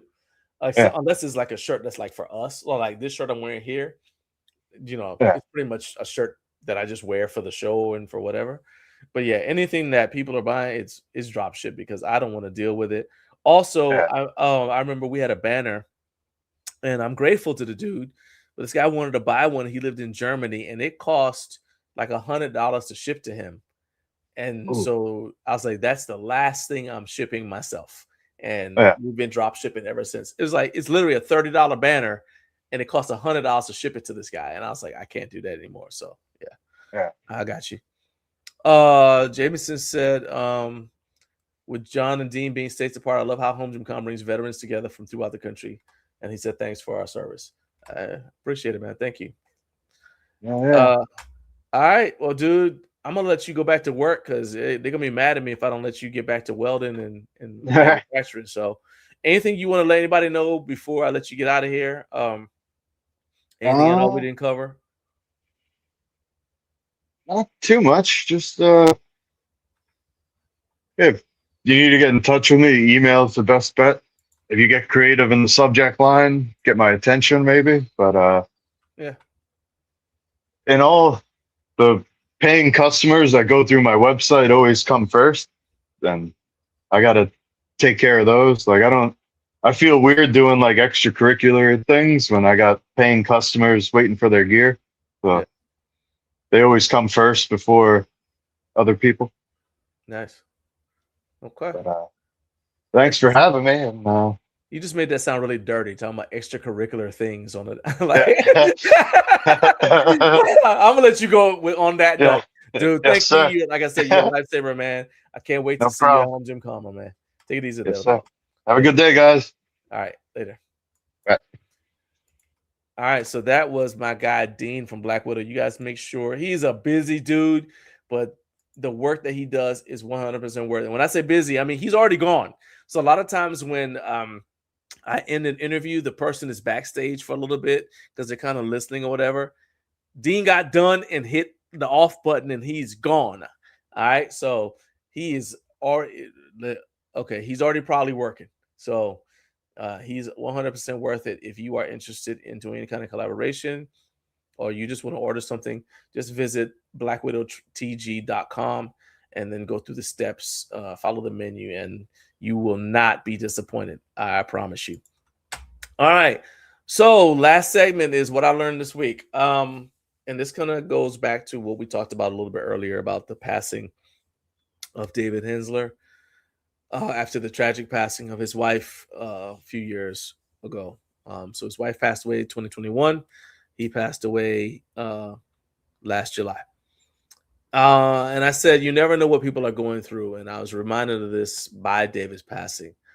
And honestly, the entire experience made me value the relationships that I've built through our journey as Garage Gym Life. It's made me value those relationships even more. Because that news arrived, so we got the news after a frustrating 7 days, right? So we went through last Friday's show was a great show. The next day we had to drive 3 hours to a funeral for a family member.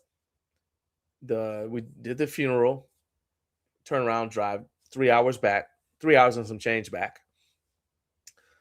Then we had a week, or mostly Naomi started a new job. And meanwhile, I had a week of dealing with annoying aspects of Google Ads, right?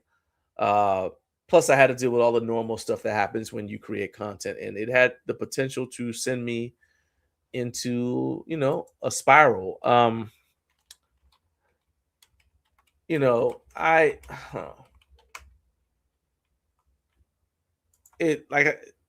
It's very easy to kind of like, when I say spiral, it's very easy to just see like what's going on with you right then and there. And it just makes you feel like, okay, this is all there is. And you can easily get depressed. But in my devotions, I read a verse from Genesis 8.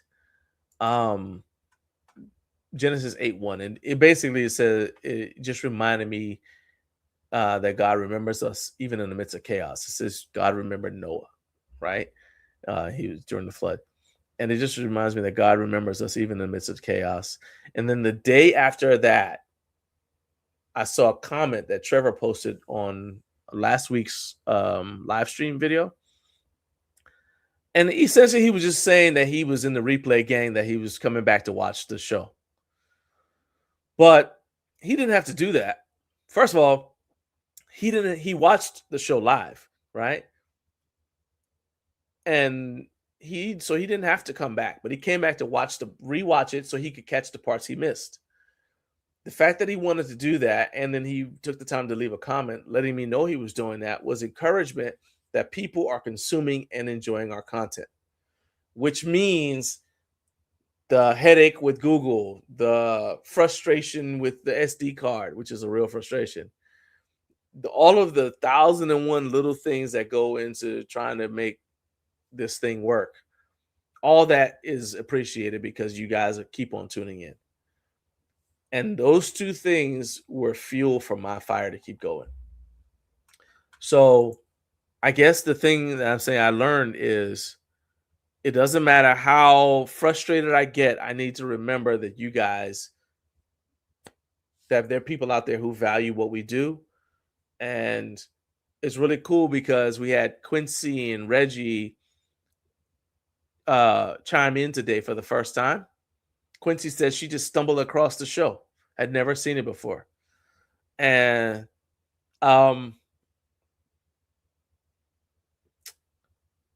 it just reminds me like, oh, there, you never know when this might be somebody's first time seeing something that you put out.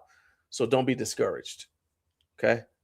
So I'm going to give that encouragement back to you guys because you encourage me. Don't let whatever stuff you're going through right now kind of take your eyes off of the bigger picture.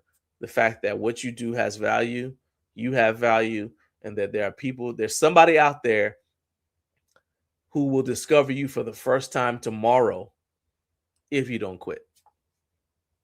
Somebody is going to be able to take advantage of your hard work and benefit from it tomorrow if you don't quit today.